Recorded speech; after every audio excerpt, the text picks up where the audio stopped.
Hi guys. Tonight we begin with you standing at the edge of a desert evening that feels strangely alive, as if the air itself is stretching after a long day in the sun. You breathe in and it is still hot, the kind of heat that clings to your throat and settles behind your eyes. The sky is turning a smoky orange, softening toward indigo, yet the ground beneath your feet radiates warmth like an oven door left open.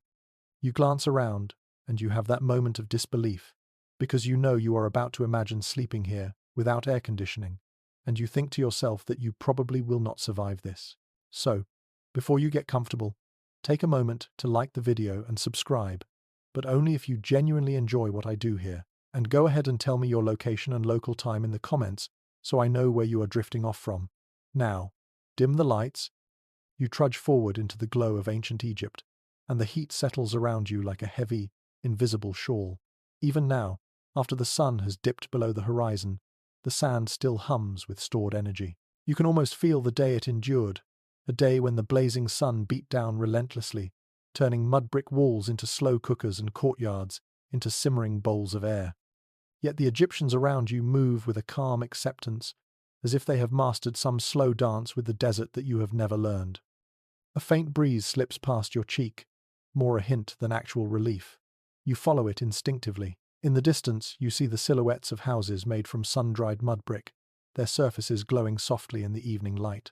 These walls are thick, intentionally so, because one mainstream historical fact is that mud brick construction was essential for trapping coolness inside during the day and releasing it slowly at night. The Egyptians knew their materials intimately, mastering the rhythm of heat and shade as if it were a kind of domestic magic. You step closer, and the scent of earth, baked and rebaked by centuries of sun, fills your nose. Voices drift from an open doorway, low and tired, softened by the rhythms of night. Heat presses in, but the mood around you seems to loosen with each passing minute. People do not rush. They simply move, letting the dark settle around them like a blanket. You take that in for a moment, wondering how they endured such constant heat without the quick luxury of a mechanical breeze.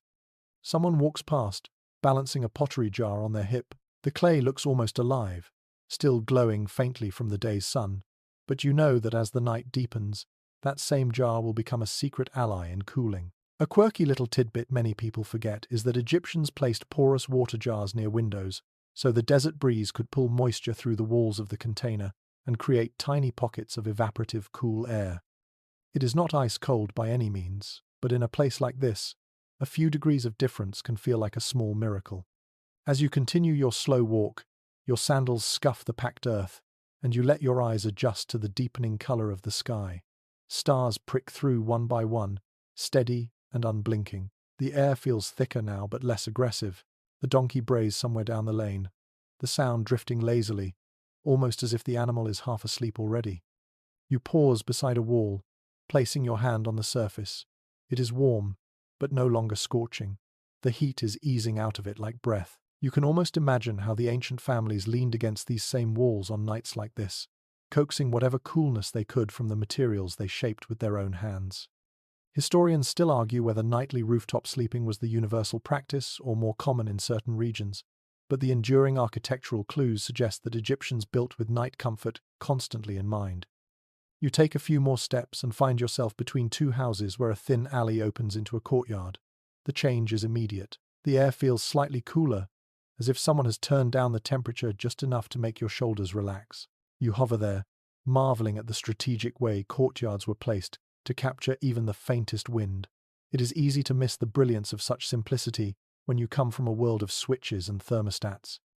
The muted chatter of families preparing for evening routines drifts from all directions. You hear soft splashing as someone rinses pottery, the gentle clack of wooden utensils, a lullaby being hummed with a rhythm that matches the slow pulse of the night. Everything feels grounded in routine, shaped by the heat, yet not defeated by it. You step into the courtyard and tilt your head back. Above you, the deep purple sky feels endless. The first wave of nighttime insects begins its chorus, a persistent buzz, but steadier than annoying, like nature trying to soothe your mind into drifting. You breathe in again and catch the faint scent of burning incense, something floral and slightly sweet. Maybe it is lotus resin. Maybe it is crushed herbs laid on a small clay burner.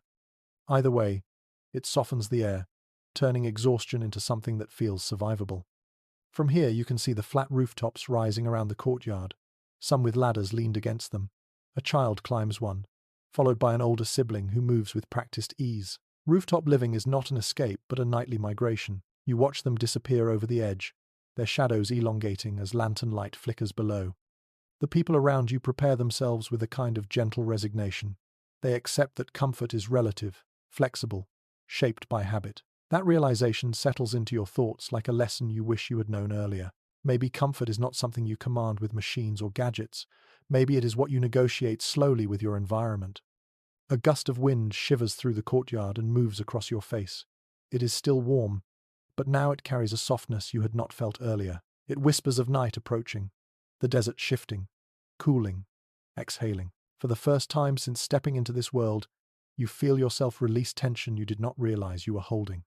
You stay there, in the center of the courtyard, letting the darkness grow thicker around you. The transition from burning day to tolerable night is not dramatic. It is subtle, patient, like a conversation between the earth and the air. You look around and see that everyone seems to understand this language except you. Already, your mind begins to drift to the next part of the evening, the rooftop world, where whole families gather to sleep under the stars. But that journey comes later. For now you are simply learning how the night begins in ancient Egypt, how it loosens the desert's grip, one breath at a time. You linger, absorbing the atmosphere, letting it sink in as the last traces of daylight slip away. The world is dim, warm, and humming, and you start to feel strangely ready to follow these people into their nightly rituals, ready to find out how they transformed a brutally hot landscape into a place of rest. You step away from the courtyard and drift toward the heart of the village, where the mud-brick houses rise like squat, patient guardians of the night. Each one looks deceptively simple, but as you walk closer, you start to feel the intelligence behind every curve and corner. There is a faint, chalky scent as you pass your fingers over a wall, the surface still warm from the long day, but beginning to release its grip on the heat. You follow a narrow path between two homes, noticing how the air seems to calm itself here, gathering in quiet pockets that feel cooler than the open street you just crossed. You reach the front of a house and pause, studying the thick mud-brick walls. They look ordinary, almost humble, yet one mainstream historical fact stands tall in your mind. These walls, crafted from a mixture of mud, straw, and water, were shaped by hand and dried under the same sun that tormented the people who built them. Their thickness was intentional, functioning like a battery that stored coolness through the morning and held onto it long after the sun began to bite. Egyptians understood thermal mass long before anyone started calling it that, though you know better than to use such terminology here. You simply feel the effectiveness as your fingers rest against the solid surface. You step inside the doorway, ducking slightly. The interior greets you with a hush. The shift from outside to inside is noticeable, a small but welcome relief. The floor under your sandals feels smoother and cooler, as if the sun has not fully claimed this territory. In the dim interior, you hear soft murmuring, the familiar rhythms of family life unwinding. Someone prepares a small meal of bread and onions. Someone else folds linen cloths with slow, practiced motions. As you stand there, taking it in, you notice how little decoration fills the room. A few reed baskets, a low wooden stool, pottery jars set neatly against the wall. Everything is functional, chosen with care. Even the placement of windows feels intentional. Small, high openings let in just enough night air to refresh the space without allowing the raging heat of midday to invade. Historians still argue whether these window placements varied widely between regions or followed strict architectural norms, but the pattern you see here seems almost universal in its logic. Your eyes adjust, and you step further inside, noticing a raised platform along one wall. It looks like a sleeping ledge, smooth and flat, and you imagine how cool it must feel in the darkest hours of the night. A quirky tidbit whispers into your mind. In some households, people smeared a thin layer of damp clay or even lightly sprinkled water over these surfaces before lying down, creating a short-lived but precious cooling effect as evaporation worked its slow magic. Simple, subtle, and surprisingly effective in a world without machines. You kneel and run your hand along the platform. It is firm, a little gritty, carrying the faint scent of dust and damp earth. Above you, the ceiling is constructed from wooden beams layered with palm fronds and mud plaster. You notice small cracks where faint glimpses of starlight peek through. Nothing dramatic, just thin, accidental constellations scattered across the ceiling. They remind you of the grander horizon waiting above the rooftops. A quiet shuffle catches your attention. An older woman moves toward the doorway, carrying a small clay jar. She passes you without surprise, as if she has long grown accustomed to odd moments and unexpected guests drifting through warm nights. She sets the jar near a window, tilting it just so. You watch the water inside glisten. The clay walls of the vessel feel slightly damp to the touch, and you understand that this jar is not simply decoration, it is one of the home's cooling companions. Outside the doorway, the sky deepens into a blue so rich it looks almost liquid. The faint coolness outdoors calls to you, inviting you back into the twilight. You follow the woman out as she hums under her breath, a tune with no urgency. Evening is not a race in this world. It is a slow unfurling. You step back into the lane and feel how the night has shifted.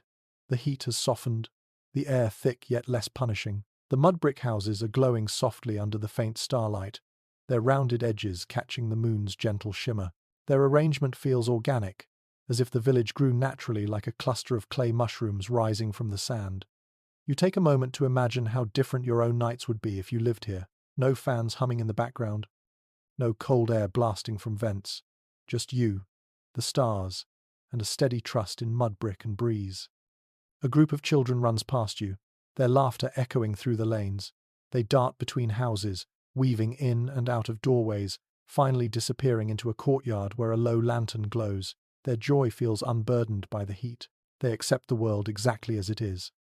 You move along the path and notice how some houses have small alcoves built directly into their outer walls. Inside these you see shallow bowls, most of them empty at the moment. During the day, these alcoves might hold offerings to household gods, or simply hold tools protected from the harshest sun. But at night, they serve as another cooling trick. Some families fill them with water to encourage evaporative cooling right at the entrance of their home. You imagine arriving here after a long, blazing day and feeling even the smallest breath of cooled air against your face as you lean near the doorway. You continue walking, tracing your fingers along the walls as you go. The night breeze gathers strength, flowing through the alleys with purpose. You can almost feel it being guided, shaped by the village layout itself. Egyptians arranged their homes in ways that encouraged natural ventilation, letting wind slip between buildings like a silent guest. The thought makes you smile. The whole village seems to be in on the same secret. In the distance, you hear the sound of a pot lid being gently placed onto a cooking jar. You hear a faint lullaby drifting from behind a half-open door. You hear the steady scratch of a reed broom sweeping the ground. Everything here feels unrushed. The heat demands patience, and patience becomes a habit passed down through generations. You pause at the intersection of two lanes and take in the view. Rows of mud-brick walls rise around you, forming a canyon of shadow.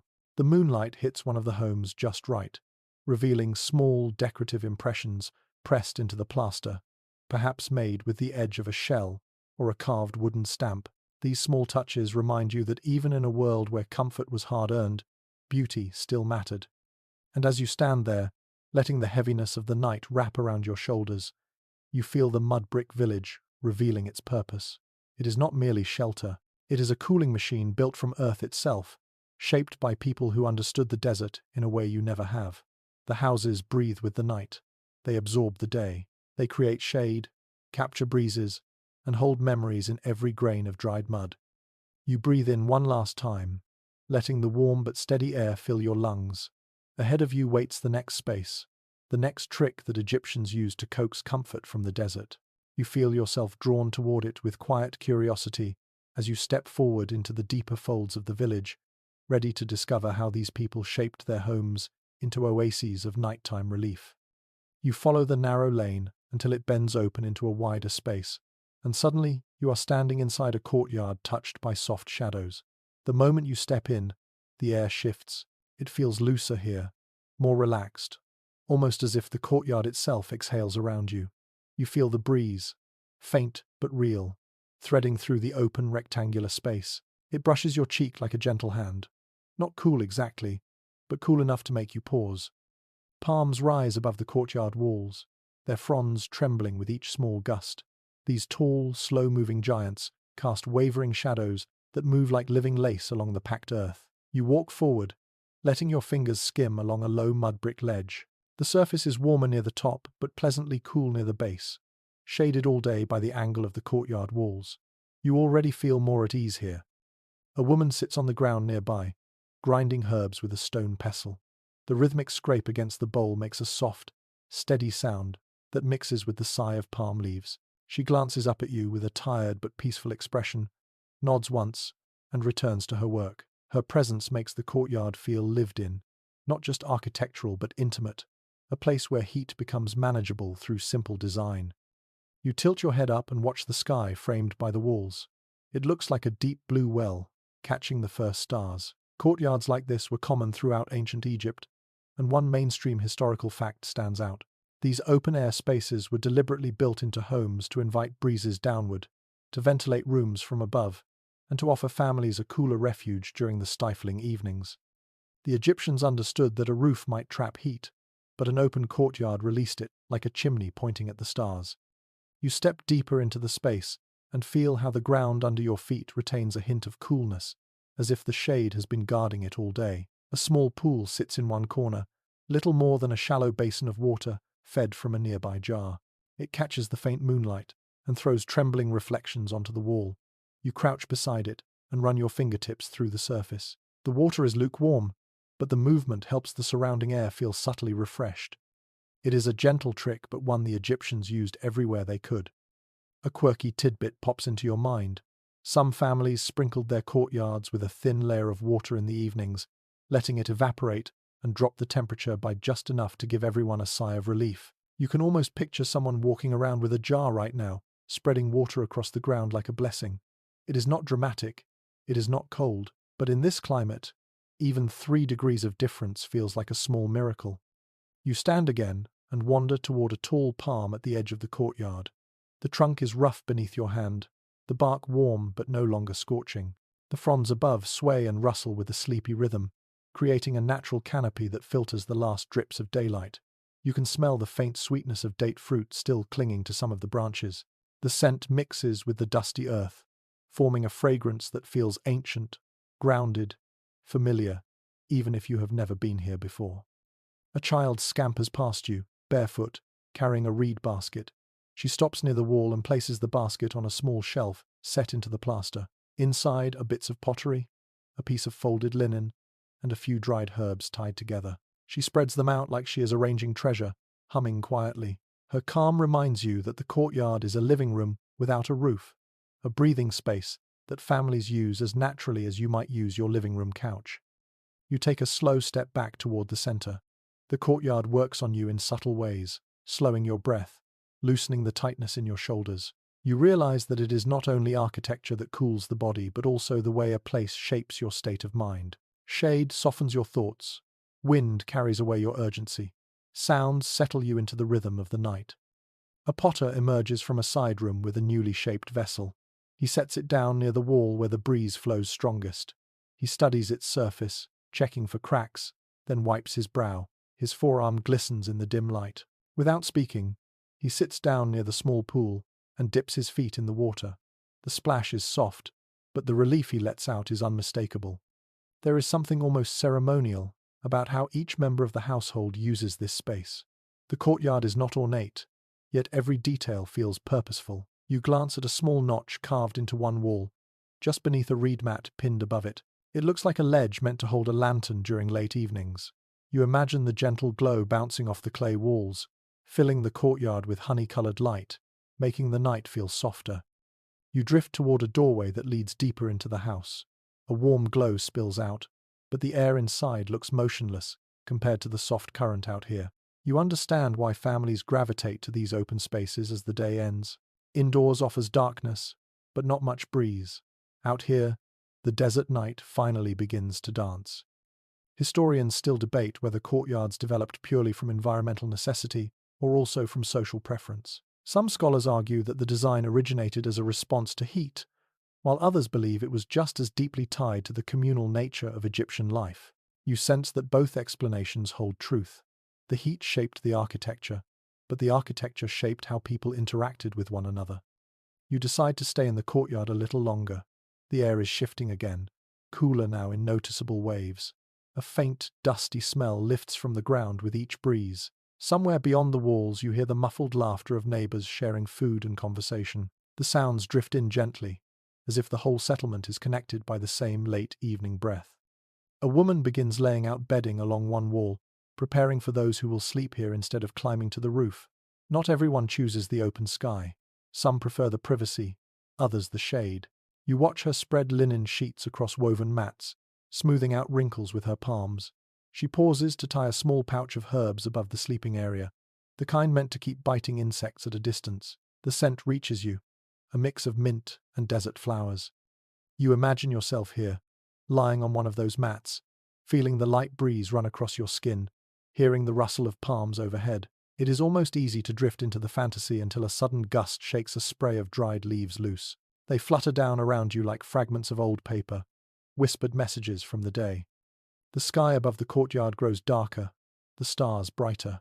The air moves in slow pulses now, washing gently over you every few seconds. You can feel the desert night settling into its deeper rhythm, softer but still warm. A family gathers near the pool, their voices low and unhurried. They lean back, faces turned upward, as if thanking the sky for finally letting the heat loosen its grip. You step toward the exit, feeling the slight drop in temperature as you pass beneath the archway.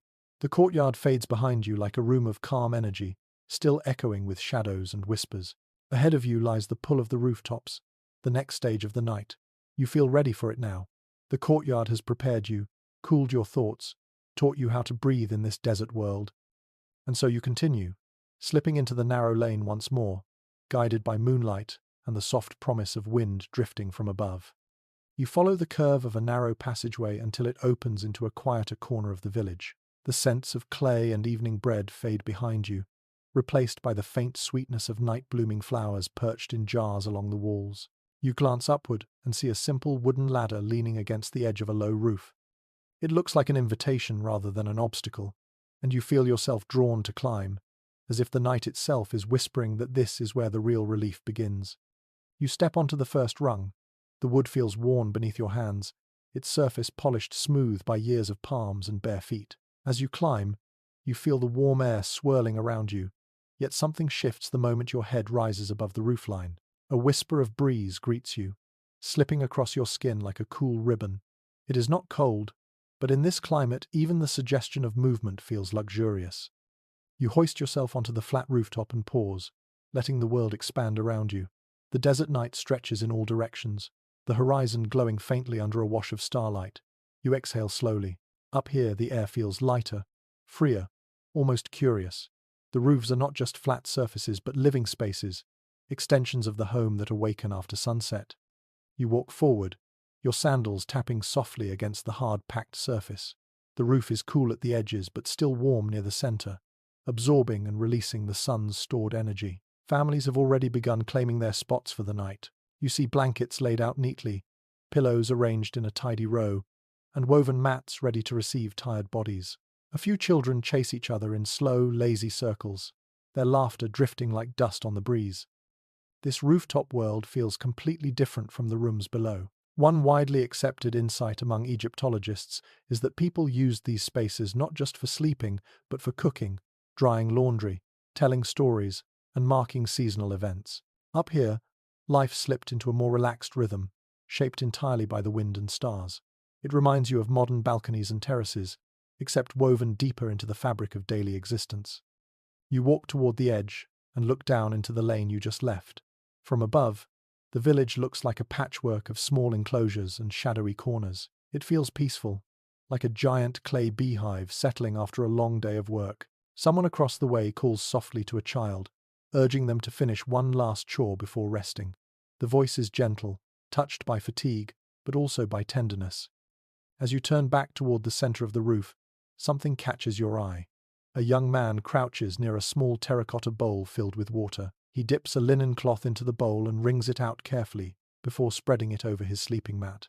A lesser-known detail recorded in old travel accounts hints that people sometimes dampened linens just enough to create a momentary cooling sensation when lying down. It was short-lived, but still precious in a world where heat controlled the rhythm of every movement. You watch as he smooths out the cloth, then sits beside it to massage his feet. The gesture is slow, relaxing, an act of transition from the demands of the day to the calm of the night. Nearby, his sister arranges a tiny clay lamp and adjusts the wick until a soft, steady glow spreads across the rooftop. The light makes everything look warm and intimate, like the rooftop is a giant open bedroom. You wander past them toward another section where a family is preparing their space. Two older women sit on folded blankets, gossiping in hushed tones that mix with the rustle of palm fronds. One of them glances at the sky and mutters a comment about the direction of the breeze. You can tell she has done this every night for decades, reading the wind like a familiar story. Some distance away, a group of men sits in a loose circle, sipping a drink that looks like a mild beer. Their low voices blend with the desert hum. One man gestures toward the horizon, pointing out something barely visible. You cannot hear his exact words, but you sense he is telling an old tale about the desert winds, perhaps explaining why tonight's breeze feels gentler than usual. Modern researchers continue to debate how much ancient Egyptians relied on local wind patterns to plan their nightly routines, but here on the rooftop, it feels obvious that they knew the wind intimately. A soft thump behind you draws your attention. A teenage boy lays down a reed mat with a practiced flick of his wrist. He dusts it off, inspects a corner, and sets a clay jar beside it. When he removes the stopper, you catch the faint scent of mint. A small curiosity, noted in household inventories, suggests that some families kept simple herb-infused water jars nearby, believing the aroma encouraged relaxation or cooled the senses. You inhale deeply, and the smell does feel calming, like a small gift from the night. You walk farther across the roof, letting the breeze play lightly with the loose strands of your hair. The stars seem brighter now, their glow undisturbed by smoke or modern lights. The sky looks so clear that you could reach up and touch the constellations with your fingertips. You imagine lying down on a mat here, staring upward until your eyes blur with sleep. Rooftop nights must have blurred the line between dreams and the real world. You approach an area where several mats are already occupied. An elderly couple lies side by side, their hands intertwined as they whisper to each other. Nearby, a girl carefully folds a piece of linen and places it under her head as a makeshift pillow. An infant sleeps beside her, wrapped in soft cloth, gently rising and falling with every breath. The sight makes you smile. Families here sleep together, not just out of necessity, but out of habit, tradition, and comfort. A faint hum of insects floats around you, but up here the breeze keeps them from settling too long. You notice a small woven cover hung from a wooden frame over one child's sleeping area. The covering looks like a mesh or net, designed to keep the persistent mosquitoes at bay. It is simple but effective, showing you how practical these rooftop spaces became in the warm months. You move toward another edge of the roof and observe how the rooftops create a whole second layer of village life. You see neighboring roofs, each with its own collection of mats, pots, baskets, lanterns, and people. It feels like an entire floating neighborhood above the earth, everyone connected by the same breeze, the same sky, the same shared struggle against the desert heat. You can hear quiet conversations drifting from every direction, overlapping like a patchwork quilt of sound. One corner catches your eye. A tall clay storage jar sits in the shade of a small mudbrick parapet. You approach it, noticing how cool its surface feels. The jar is partly buried in the roof, a technique some families use to keep stored goods cooler than the air above. Archaeological surveys often note these half-sunken vessels, hinting at the ingenuity of people who learned to merge their homes with the rhythms of the desert itself. You look out again at the horizon, your body relaxing into the rooftop stillness. The wind brushes your shoulders, carrying hints of distant sand and dried herbs. Someone begins humming an old melody nearby, a tune so gentle it feels like a lullaby drifting across the rooftops. The night is settling deeper now, the heat loosening its grip bit by bit. As you breathe in, you realize that this rooftop is more than a simple sleeping platform. It is a sanctuary, a bridge between earth and sky, a cooling refuge shaped by necessity and perfected by time. Families climbed here not only to escape the heat, but to reconnect with each other and with the quiet peace of the desert night. You feel yourself drawn to remain here, to stretch out on a mat and let the stars move slowly overhead. But the night still has more to show you, and the rooftops are only one part of the ancient Egyptian arsenal against the relentless heat. You take one last look around, letting the rooftop world settle into your senses. The breeze washes over you again, warm yet comforting, guiding you toward the next gentle discovery waiting in the shadows below. You descend from the rooftop with slow, careful steps, letting the ladder carry you back into the softer darkness of the street. The night air feels different now that your skin has tasted the faint breeze above. Down here, the warmth settles around you again, but not as sharply as before. You walk through the narrow passage until you reach a doorway covered with a hanging linen curtain. It flutters gently each time a stray gust pushes through, inviting you inside with a whisper of fabric. You slip through the entrance and find yourself in a dim room lit only by a small oil lamp. The flame dances inside its clay bowl, making the linen textiles around the room glow like pale ghosts. You step farther in and see a woman seated on a low stool, her hands moving rhythmically over a bolt of linen cloth. She pulls the fabric between her fingers with a tenderness that catches your attention, smoothing it as if it was something alive. You pause, drawn toward the texture itself. Linen was not merely clothing for the Egyptians. It was comfort, protection, and a quiet ally during the suffocating heat. One well-known detail from museum collections shows that Egyptian linen, especially the finer grades, was woven to be lightweight and airy, ideal for surviving long nights when the desert refused to release the day's stored fire. You reach out and brush the cloth lightly. It feels almost weightless, a soft whisper against your fingertips.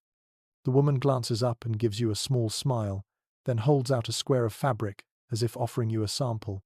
You lift it closer to the lamplight. It seems almost translucent, shimmering faintly as the flame flickers. The moment it touches your skin, you understand why ancient people treasured this material. It breathes, it cools, it floats. In a place where heat clings like a jealous spirit, linen becomes a silent blessing. Nearby, a young girl is folding smaller strips of cloth, humming softly as she stacks them in a woven basket.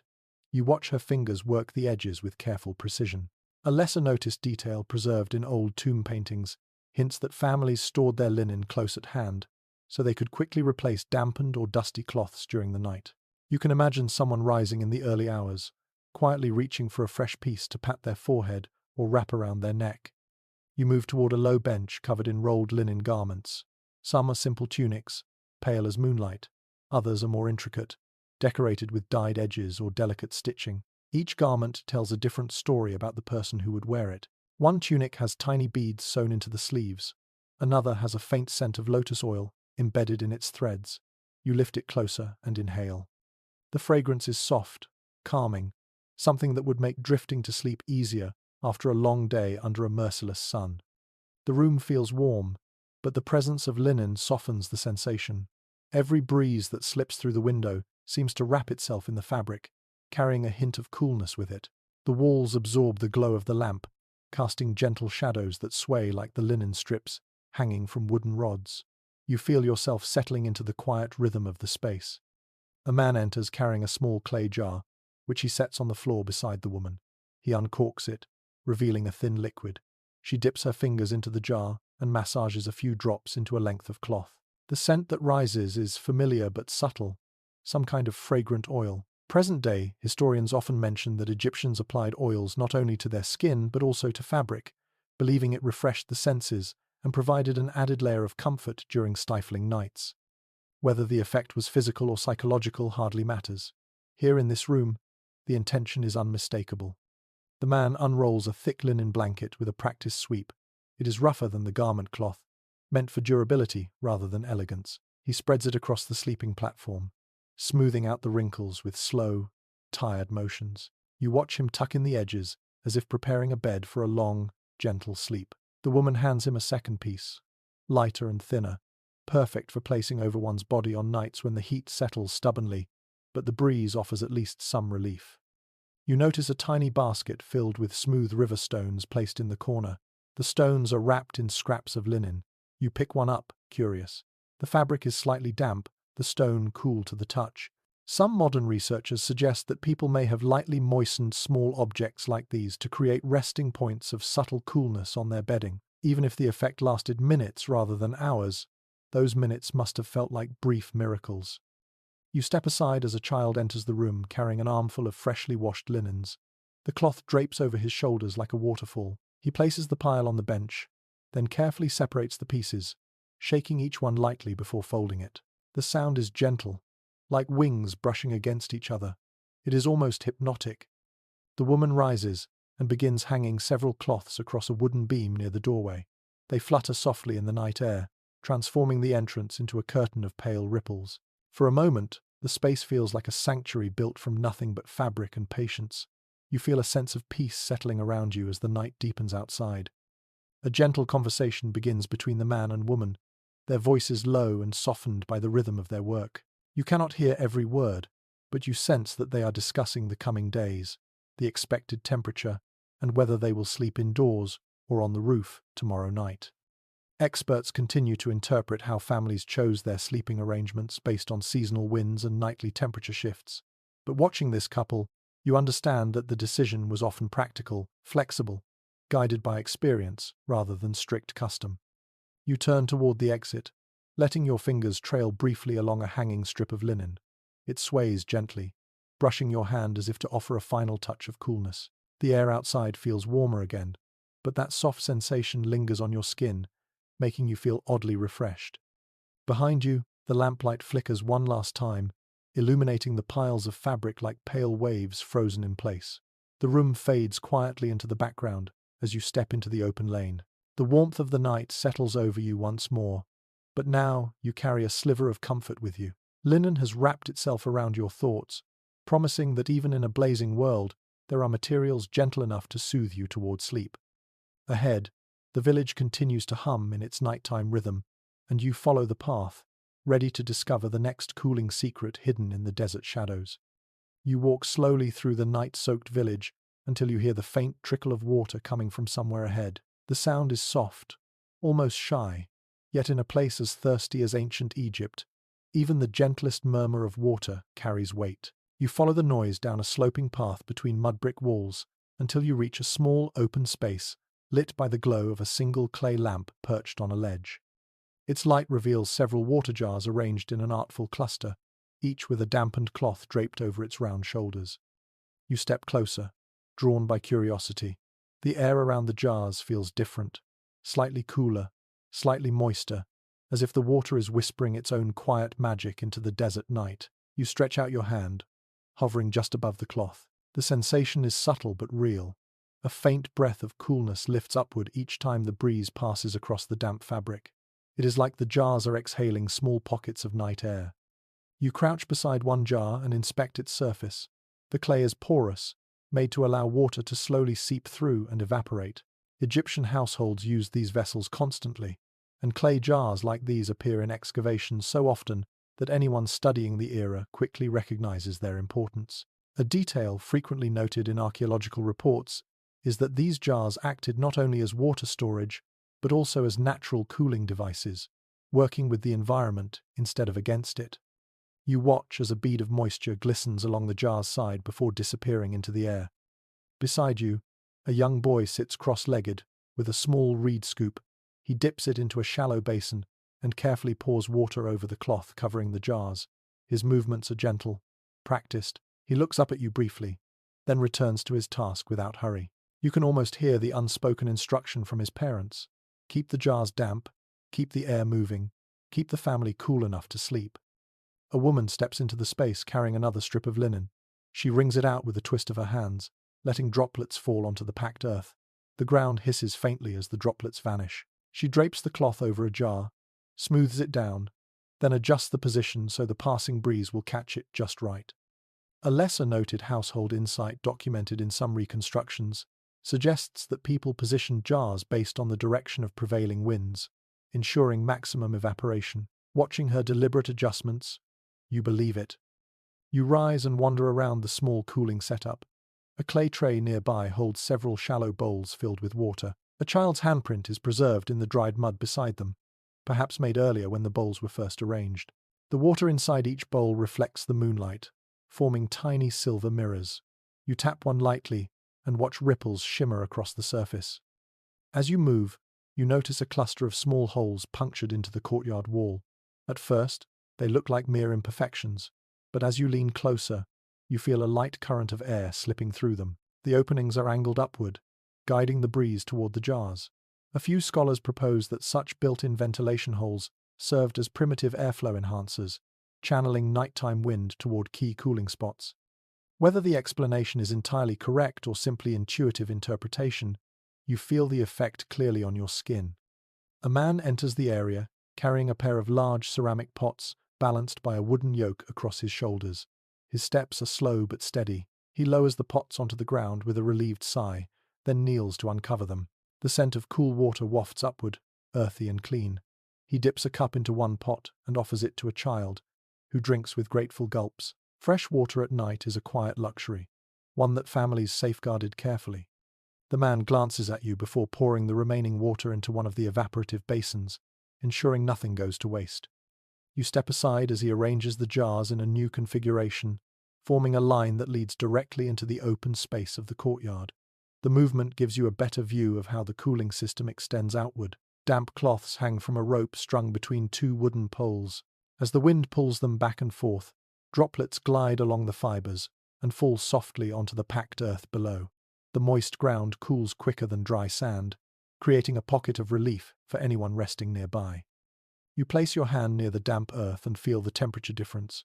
Small, subtle, but meaningful. You imagine lying here with your back pressed to a woven mat, letting the air lift the heat from your skin as the cooling system works quietly around you. A dog sleeping nearby seems to understand this instinctively. It has sprawled directly on the moistened patch of ground, tongue lolling, eyes half open with contentment. In the corner, a set of clay funnels catches your attention. They are arranged in a way that allows water to drip slowly from one vessel into another. Each drip produces a soft sound like a measured heartbeat. Some modern researchers believe these setups may have helped control evaporation rates, or simply served as a soothing nighttime rhythm in households that valued quiet. The steady drip feels almost hypnotic as you listen. A young woman steps into the space, carrying a woven basket filled with herbs. She pulls out a handful of dried leaves and sprinkles them into the water in the nearest bowl. Immediately, the scent of mint rises and blends with the moisture in the air. There is a gentle cooling effect on your senses, even if it is more emotional than physical. Ancient Egyptians valued fragrance deeply, and they understood that the mind could be cooled long before the body caught up. You find yourself breathing slower, steadier. The woman approaches another bowl and crushes a pinch of herbs between her fingers before letting them fall into the water. You ask yourself whether this practice was for aroma, for insects, or simply because tradition demanded it. Researchers still discuss the exact purpose of these household scents, but every explanation feels plausible as the smell begins to drift around you, calming and refreshing. As you continue observing, a small group of family members gathers around the jars, adjusting cloths, refilling basins, and preparing the cooling zone for the night. Their coordination is smooth, almost rehearsed. They do not rush. They do not complain. They simply do what they have done every evening of their lives, trusting that water, clay, and wind will offer what comfort they can. You take one final look at the scene. The water jars gleam under the lamplight like quiet guardians of the night. The damp cloths sway in slow arcs. The breeze picks up, tugging coolness from every surface. You feel the temperature shift again, a soft brushing of relief that settles gently across your skin. This small corner of the village feels like a sanctuary, crafted entirely from patience, ritual, and the wisdom of generations. Cooling with water is not dramatic, it is not instant, but here, in the desert, it becomes a language everyone understands, a nightly hope whispered through droplets and breeze. You turn toward the open path, ready to discover the next secret waiting in the shadows of the ancient night. You continue along the winding lane, the moist scent of water fading behind you as the night opens into a broader horizon. The stars feel brighter now, as if the sky has tilted closer to the earth. Ahead, a tall shape rises above the rooftops.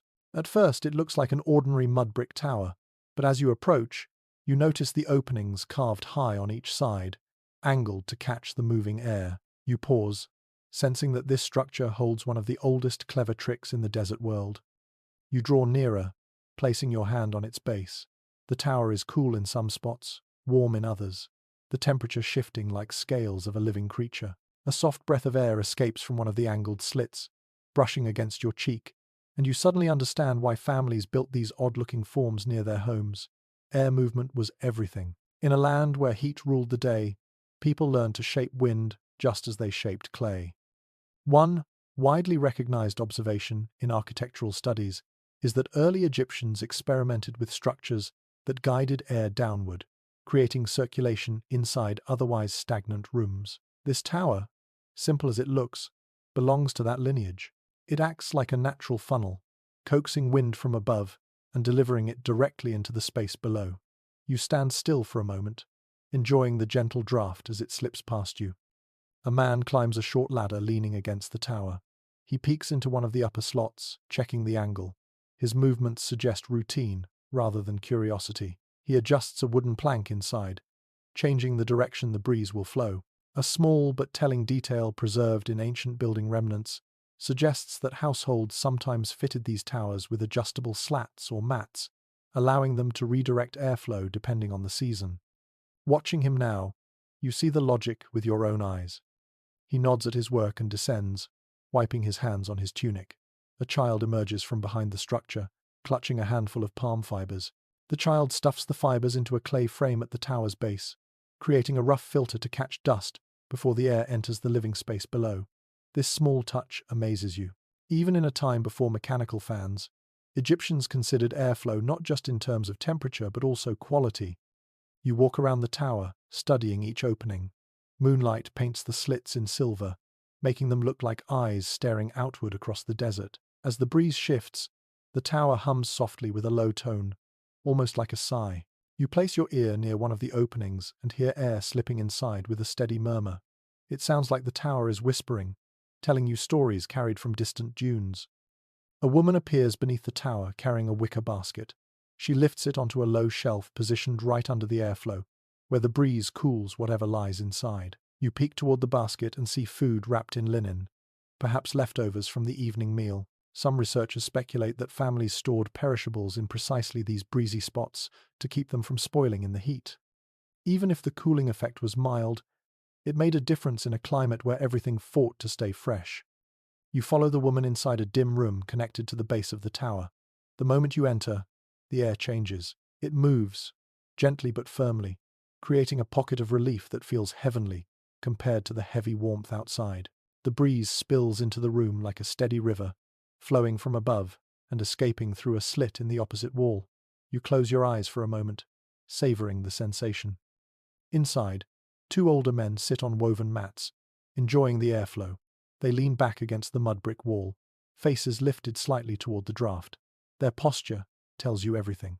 This is the evening refuge, the quiet corner where people gather to let the heat drain from their bones. One of the men opens his eyes and glances your way. He gives a small nod, acknowledging your presence without needing to speak. A piece of linen hangs from a wooden peg near the tower base. The woman retrieves it, dips it in a bowl of water, and unfurls it across the opening. As the breeze passes through the damp cloth, it cools even more, sending a faint shiver of relief through the room. A less discussed insight among climate historians notes that evaporative cooling was often layered in simple ways, each element enhancing the next. Seeing it done here so casually makes the knowledge feel alive. You watch as the older men shift their mats closer to the airflow, settling in for what appears to be a long conversation. Their voices rise and fall in low tones, creating a soothing cadence. You catch fragments of words, references to the previous day's labor, to the upcoming flood season, to the arrival of a distant relative. Their manner suggests that this cool corner is as much a social spot as it is a functional one. A young girl enters with a clay cup filled with crushed herbs. She sets it beneath the airflow so the scent can disperse throughout the room. In a moment, a delicate hint of dried basil drifts through the space, placing an herbal freshness in the moving air. Some specialists in ancient domestic practices believe that scented air was used not only for comfort, but also for spiritual reassurance, with the breeze carrying blessings from one room to another.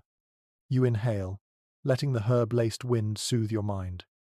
As you step back outside, the tower looms above you like a guardian of the night. Its shape is plain, almost homely, yet its purpose feels profoundly important. It catches the faintest winds from the desert and transforms them into comfort for the weary. You run your hand along the mud-brick surface once more.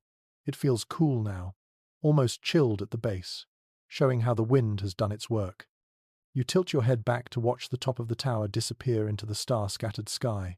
The ancient world knew many ways to survive the heat, but this rising structure feels like one of its quiet masterpieces. No gears, no metal, no noise, only wind, earth, and human understanding woven together into a simple but brilliant design.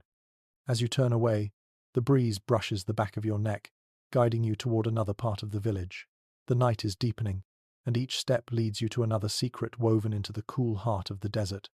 You drift back into the open lanes of the settlement, letting the night guide you without urgency. The air feels livelier here, stirred by voices, footsteps, and the distant clatter of pottery lids. You follow the sounds as they grow clearer, and soon you find yourself near a cluster of stalls arranged loosely along a wide path. Lamps glow in clay niches, casting soft circles of golden light. It dawns on you that you have stumbled into one of ancient Egypt's night markets, a world that blossoms only after the sun finally loosens its grip.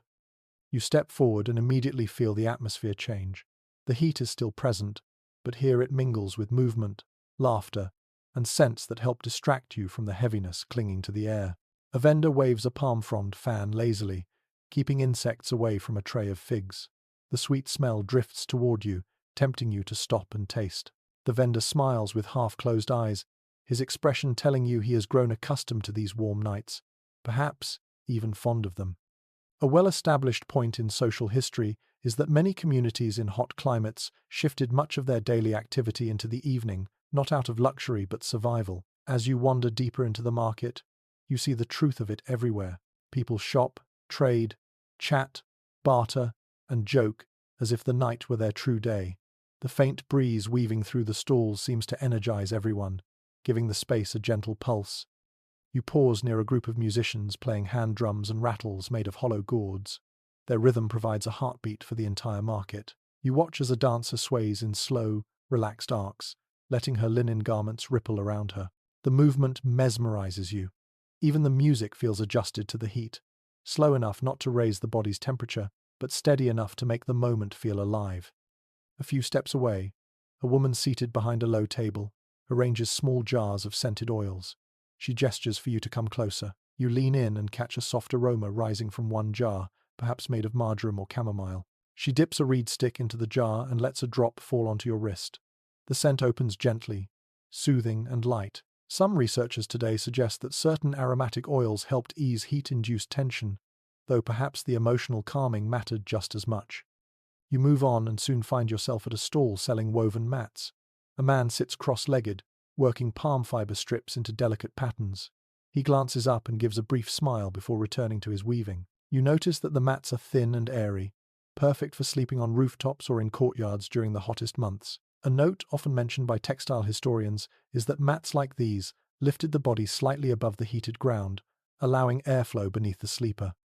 It is a modest solution, but in a place where the earth radiates warmth long after sunset, even a little elevation makes a world of difference.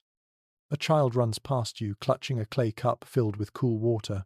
She drinks eagerly and wipes her mouth on her sleeve. Her mother follows behind, gently reminding her not to spill. The cup intrigues you. It is made of porous clay, just like the jars you saw earlier, and beads of moisture shed from its surface. The cup itself cools the water it holds through evaporation. These small innovations feel like tiny triumphs in a world where heat never fully rests. You stroll toward the far end of the market where the crowds thin out. A group of older men sits on low stools around a small charcoal brazier. It glows faintly, used less for warmth and more for roasting a handful of seeds. You catch the nutty scent drifting around them. They speak in hushed voices, discussing tonight's breeze, tomorrow's tasks, and the coming Nile flood. Some specialists in ancient lifeways point out that night gatherings helped communities maintain strong social bonds in climates where daylight work demanded constant movement and endurance. Watching these men, you understand how vital such moments must have been. A girl approaches one of the men and hands him a woven pouch. He opens it and removes a small clay figure shaped like a frog. It looks simple but intentional. He chuckles softly, showing it to his companions. She must have crafted it earlier, maybe during a moment of boredom. You smile at the playfulness of it. Small, handmade objects like this often appear in excavations, and their purpose is still a topic of discussion among researchers. Some interpret them as toys, others as charms, and some lean toward symbolic offerings. As you watch the men admire the piece, the possibilities all feel believable. You veer toward another row of stalls where food is being prepared. Skewers of roasted onions and herbs sizzle gently over a clay burner. The The smell makes your stomach rumble faintly. A woman fans the coals with slow, rhythmic motions, guiding heat rather than fighting it. She sets a skewer aside to cool, sprinkling a pinch of salt over it. You notice several families sitting nearby on mats, sharing small plates and cups. They speak with relaxed voices, their faces softer now that the worst of the heat has passed. A breeze flickers through the market and lifts your hair with a gentle tug. The sensation makes you close your eyes for a moment. Around you, lantern flames dance, and the palm frond awnings flutter lightly. The entire market responds to the wind like a single living being. You sense conversations pausing, bodies adjusting, shoulders relaxing. In a land where the breeze is something rare and treasured, each gust feels like a gift. When you open your eyes again, you notice an elderly woman, sitting beside a stack of clay pots. She beckons you closer with a crooked finger.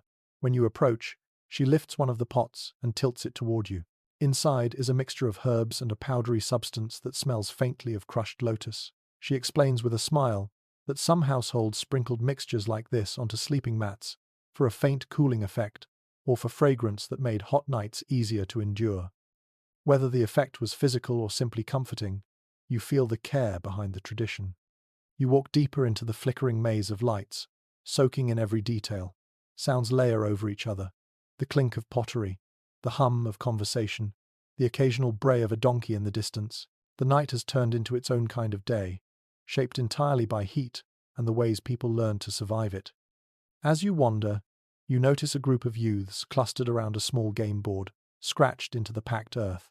Pebbles serve as game pieces, and each move is made with dramatic flair. The onlookers cheer softly, leaning in to observe the next play. Games like these have appeared in tomb scenes and household items, hinting at how evenings brought both respite and camaraderie. Their laughter brightens the air, stretching warmth into joy rather than discomfort. You move toward the edge of the market, where lanterns thin out and darkness returns. You look back for a moment. The night market glows like a constellation on the ground. People lean into conversation, share food, mend tools, exchange gifts, and relax in the cooled hush of evening. Life reorganizes itself gracefully around the sun's demands. Instead of resisting the heat, they have learned to dance around it. You inhale the last drift of spices and cooled clay and step away from the market path. The village grows quieter as you continue forward. The breeze follows you, faint but loyal, reminding you that the desert night still has more wisdom to share. You continue along the moonlit path, letting the soft pulse of the night market fade behind you. With each step, the sounds quieten. The air grows still again, warm but gentler, as though the breeze is resting between breaths. Ahead, you spot a low doorway leading into another part of the village. You duck inside and find yourself in a dim space filled with woven mats stacked neatly against a wall, their shadows creating a pattern of stripes across the floor. You step closer, brushing your fingers across the top mat. The texture surprises you. It is firm yet springy, made from tightly woven palm fibers that still carry the faint scent of the grove where they were harvested. In Egypt's unforgiving heat, beds needed to help the body breathe, not trap the warmth beneath it. One clear observation noted in ancient household reconstructions is that mats like these were essential tools for airflow. Sleeping on raised, airy surfaces allowed circulation to pass beneath and around the body, easing the oppressive heat of the ground. A man sits nearby, legs crossed, repairing a worn section of one mat. His fingers move steadily, pulling new palm fibers through the weave and tightening them with a practiced tug. He glances up, nods once, then returns to his task. You watch how his hands work, the calmness of his rhythm mirroring the slow pace of the night itself. These mats are more than bedding. They are part of the nightly ritual of preparing the body and mind for rest. Beside him, a young boy sorts through bundles of palm fibers. He separates the thicker strands from the thin ones, setting aside the most flexible pieces for weaving. A noticeable point mentioned by specialists who study ancient materials is that palm fiber had to be carefully selected. Too stiff, and the mat would poke the skin. Too thin, and it would sag. The boy seems to know exactly what he is looking for as he taps each strand lightly against his finger. You kneel to examine one of the finished mats spread on the floor. It lies perfectly flat, its surface cool where the shadows touch it. You press your palm against it. The weave creates tiny air channels, each one allowing the faint breeze to slip through. It is a simple design, yet incredibly effective. You imagine yourself lying there, feeling the night air travel beneath your back. A little girl enters the room holding a small clay bowl filled with crushed herbs. She kneels and sprinkles some of the mixture across a freshly woven mat. The scent rises instantly, a mixture of dried mint and something slightly floral. A few modern researchers exploring ancient domestic habits suggest that some households used herbs not only to scent their mats, but also to discourage insects from settling too close during the night. The girl pats the mixture softly into the weave, careful not to break the fragile fibers. You stand and move to another corner of the room, where thicker mats are rolled tightly and tied with strips of linen. These look sturdier and slightly elevated, perhaps for older family members who preferred more support. A curious detail noted in certain excavation reports describes how wealthier households sometimes added wooden frames beneath their mats, lifting them a few inches higher to enhance airflow. You see one such frame leaning against the wall, its smooth edges worn from years of use. A woman enters carrying a bundle of reed sticks. She places them on the floor and spreads them out like fan blades. With gentle precision, she ties them together, creating a narrow roll. She runs her hand along it, testing the firmness. It appears to be a headrest, designed to keep the neck elevated while allowing air to circulate freely. Some scholars still discuss how widely these headrests were used for nighttime comfort versus ceremonial settings, but standing here, you sense their practicality. She picks up one completed headrest and sets it atop a woven mat. The shape looks unusual compared to modern pillows, but the logic is clear. Heat builds wherever the body settles. Lifting the head a few inches allows the breeze to reach the neck and shoulders, cooling the blood as it travels. You imagine lying on one, your skin exposed to the night air, your breath deepening under the stars. A faint rustle draws your attention. A cat slips inside the room, its tail held high as it weaves between the legs of the man repairing the mat. It curls into a coil on one of the completed mats and settles almost immediately. You smile, recognizing that animals often know comfort better than people. The cat closes its eyes, soaking in the cool fibers beneath it, purring softly. The man finishes his repair and lifts the mat toward a nearby window. A gentle breeze flows through the opening, stirring the loose fibers. He nods as if satisfied, then hands the mat to a woman waiting by the doorway. She carries it into the courtyard, presumably setting it out where someone will sleep later tonight. Watching her, you sense how deeply connected the people are to the materials they use. Every mat, every fiber, every knot is crafted with care and meant to last through countless hot nights. You turn to explore the room further. On one shelf, you find small clay weights used to press freshly woven mats and help them settle into shape. Nearby sits a jar filled with oil used for conditioning palm fibers, making them pliable and smooth. The scent rising from the jar is faintly sweet, like pressed seeds warmed by the sun. A boy notices your interest and lifts a mat to show you something beneath it. A thin layer of sand has been brushed, smooth and lightly moistened. He explains with a gesture that some families spread damp sand beneath their mats to create an extra touch of evening coolness. The moisture in the sand evaporates slowly, cooling the mat above. Whether this was common or only practiced in certain households remains a point of discussion among those who study ancient domestic techniques, but the method seems ingenious as you feel the faint chill rising from it. You stand again and look around the room. Everything here feels handmade, intentional, shaped by the daily battle with heat. No one complains, no one rushes. The creation of these mats is part of the gentle rhythm of life, a way of preparing not just the body but the spirit for nightfall. The woman with the herbs begins packing her mixture into a small pouch, humming a quiet tune. The sound blends with the light rustle of palm fibers and the soft breathing of the sleeping cat. The atmosphere is peaceful, warm, and surprisingly soothing. You realize that this room, filled with simple mats and natural scents, holds its own kind of sanctuary. Here, the heat is acknowledged but not feared. You trace one last finger along the cool surface of a finished mat, imagining the comfort it will bring someone tonight. Then you step back into the night air, ready to continue your journey through the world of ancient sleep.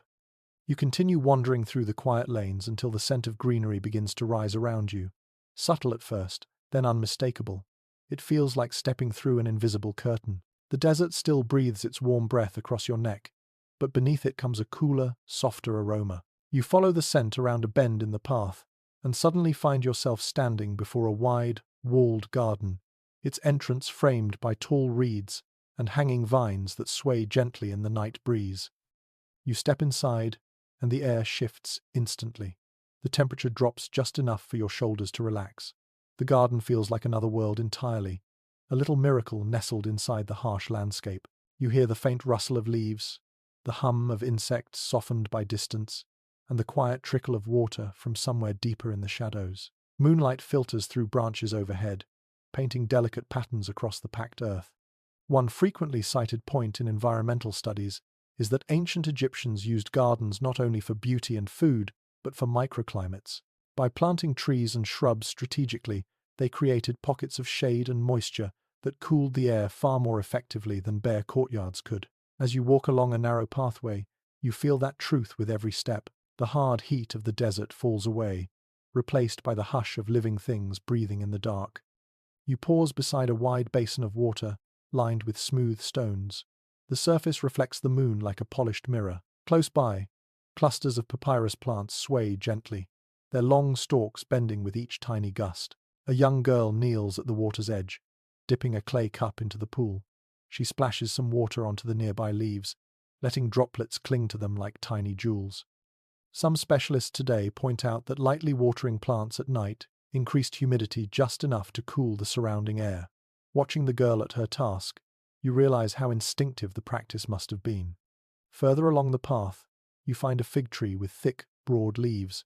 They cast generous shadows, even in the dim moonlight. Beneath the tree sits a woven bench where an elderly couple rests side by side, speaking in hushed voices.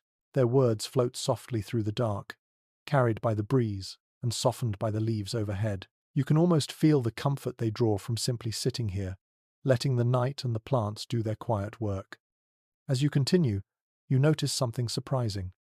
A cluster of small clay pots has been partly sunk into the ground beneath a section of young trees. Their cool surfaces gleam faintly in the starlight. A lesser-known insight from some excavation notes describes how gardeners occasionally used buried pots to retain moisture in the soil, helping gardens stay cool even during the hottest days. You kneel and touch one of them. The earth around it feels damp and cool, a sharp contrast to the warmth of the path you walked earlier. A boy runs past you, laughing as he shakes a branch of an acacia tree. The leaves rustle above him, releasing a gentle rain of cooler air that settles around you like a soft sigh.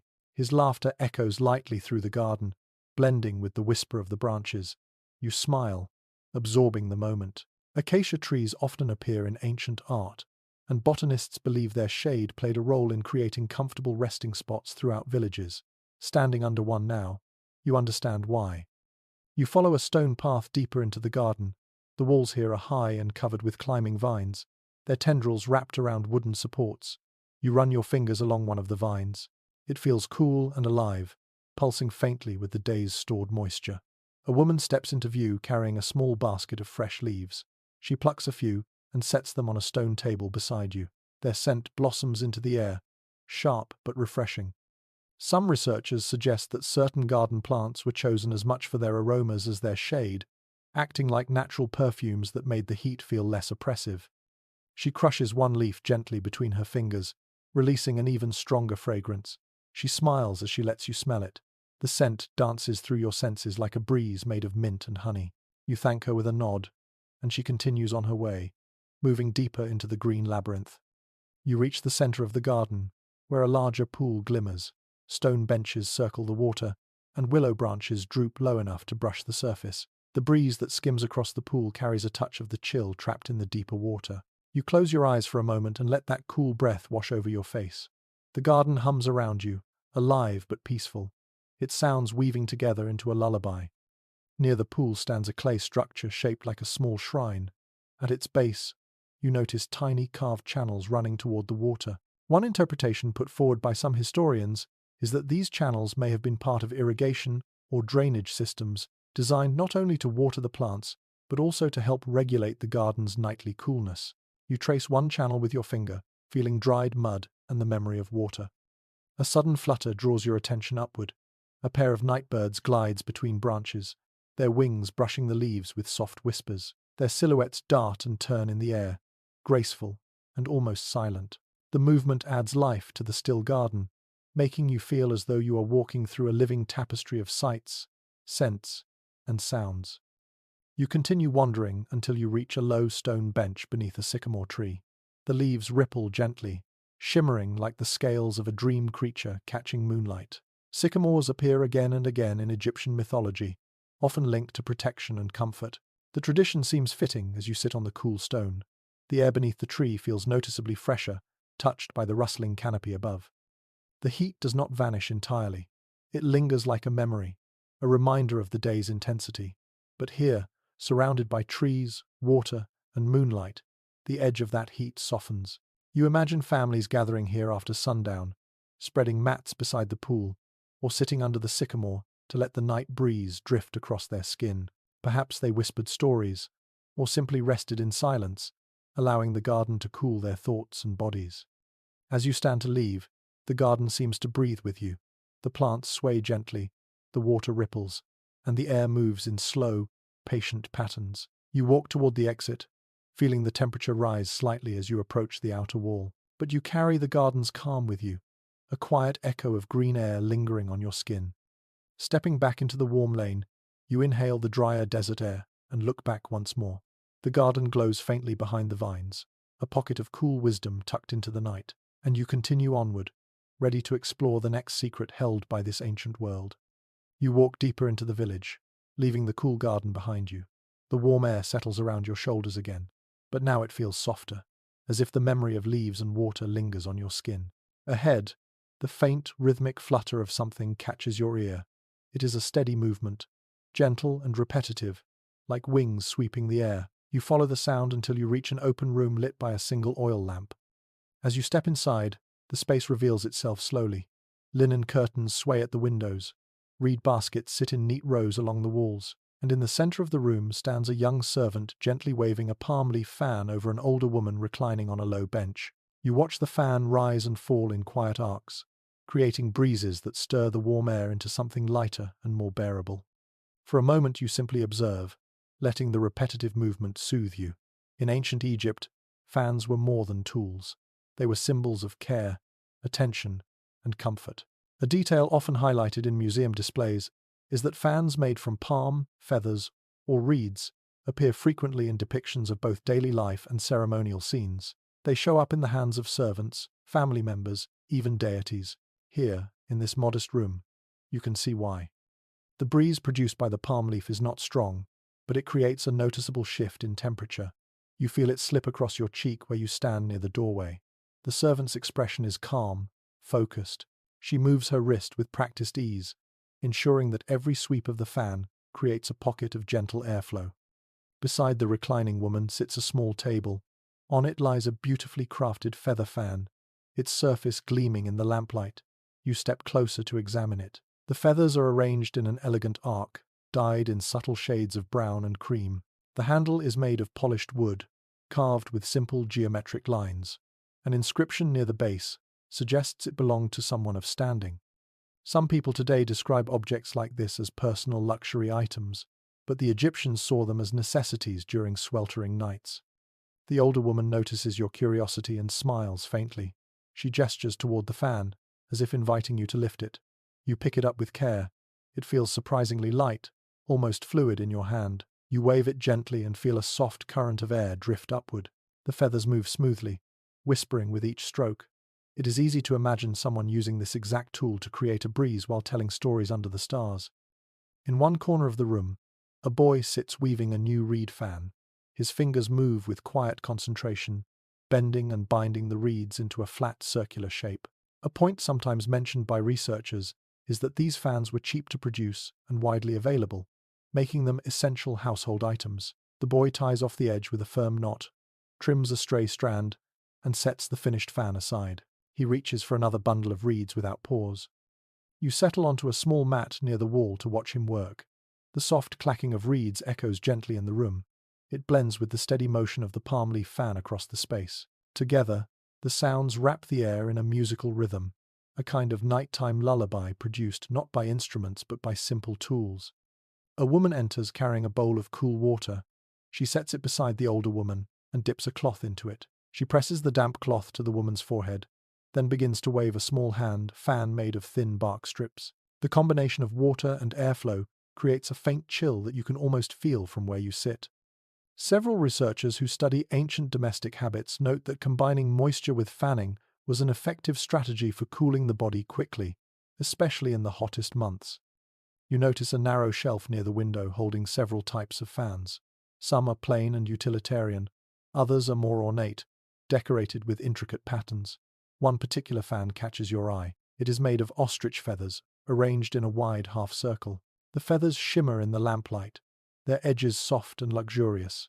Items like this often appear in tomb paintings, carried by servants in processions. But here, in this quiet house, it seems to serve a humble purpose, helping a family rest comfortably in the night. A young woman enters the room, fanning herself gently with a small reed fan. She sits down near the window and lets the moonlight touch her face. She leans forward, extending her arm through the open window and testing the breeze outside. She closes her eyes for a moment, then begins waving the fan again with a slow, relaxed motion. Her expression tells you that she is simply trying to make the most of whatever air the night has to offer. The servant who stands near the reclining woman begins to tire. A slight tremble appears in her wrist, though her expression stays composed. The older woman notices and gestures for her to rest. The servant bows her head slightly and steps aside, handing the fan to the young woman sitting near the window. The new fan-bearer adjusts her seat and resumes the rhythmic motion, ensuring the older woman remains comfortable. Watching the exchange, you feel a quiet tenderness in the room. The act of fanning someone is intimate, patient, almost meditative. It requires time, attention, and presence. The Egyptians understood the power of such care. Some teachers of Egyptian history note that providing shade or fanning a family member was considered a sign of respect and affection, not merely a chore. You stand and wander toward a basket near the corner, filled with broken fan handles, stray feathers, and reed scraps. It seems to be where old fans rest before they are repaired or repurposed. Among the scraps, you find a small handle carved with the shape of a lotus. The petals are worn down, smoothed by years of use. You run your thumb along the design and imagine the countless nights this handle must have helped someone cool their skin under the desert sky. In another corner, a cluster of feather bundles waits to be assembled. A girl sits beside them, sorting through the feathers with careful hands. She separates the longest ones for large ceremonial fans and places the smaller ones into piles for household use. A few researchers still debate how much of this work was done in homes versus workshops, but standing here, watching her organize the feathers with such awareness, you can easily picture families crafting their own tools to battle the heat. As you watch, a soft gust winds its way through the window, lifting the feathers in tiny waves. You feel the breeze drift toward you, warm but alive. It carries with it the smells of linen, clay, and pressed herbs from the garden. The girl laughs softly as a few feathers float upward, landing on her lap. She gathers them with graceful motions and returns them to their pile. The room grows even quieter for a moment. You notice the sound of crickets just outside, chirping in steady cadence. Their rhythm blends with the ongoing movement of the fans. The gentle airflow flows across your face again, carrying the faint scent of oil from the lamp. It calms you more than you expected. You begin to understand how entire households could gather in rooms like this, trusting that the combined effort of fans, breeze, and companionship would lead them gently towards sleep. After some time, the older woman rises slowly from her reclining bench. She thanks the young fan-bearer with a soft word, then reaches for a small reed fan of her own. As she waves it gently, she steps toward a doorway leading to the rooftop. She moves with patience and familiarity, as though each evening follows this same peaceful rhythm. You watch her disappear up the stairs. Several family members follow, carrying mats and pillows. The young servant gathers the remaining fans and sets them neatly near the wall. She extinguishes the lamp with a careful pinch of her fingers, leaving only the moonlight filtering through the windows. You step outside, letting the cool night air settle against your face. Behind you, the last swaying curtain stirs gently. Ahead, the lane stretches into deeper shadows, ready to reveal yet another part of Egypt's nightly battle against the desert heat. You follow the lane as it curves toward a wider opening between the houses. The sound of flowing water reaches you before you see it, a low and steady murmur that seems to cool the air simply by existing. You step forward, and the rooftops part to reveal a glimpse of the Nile stretching quietly in the moonlight.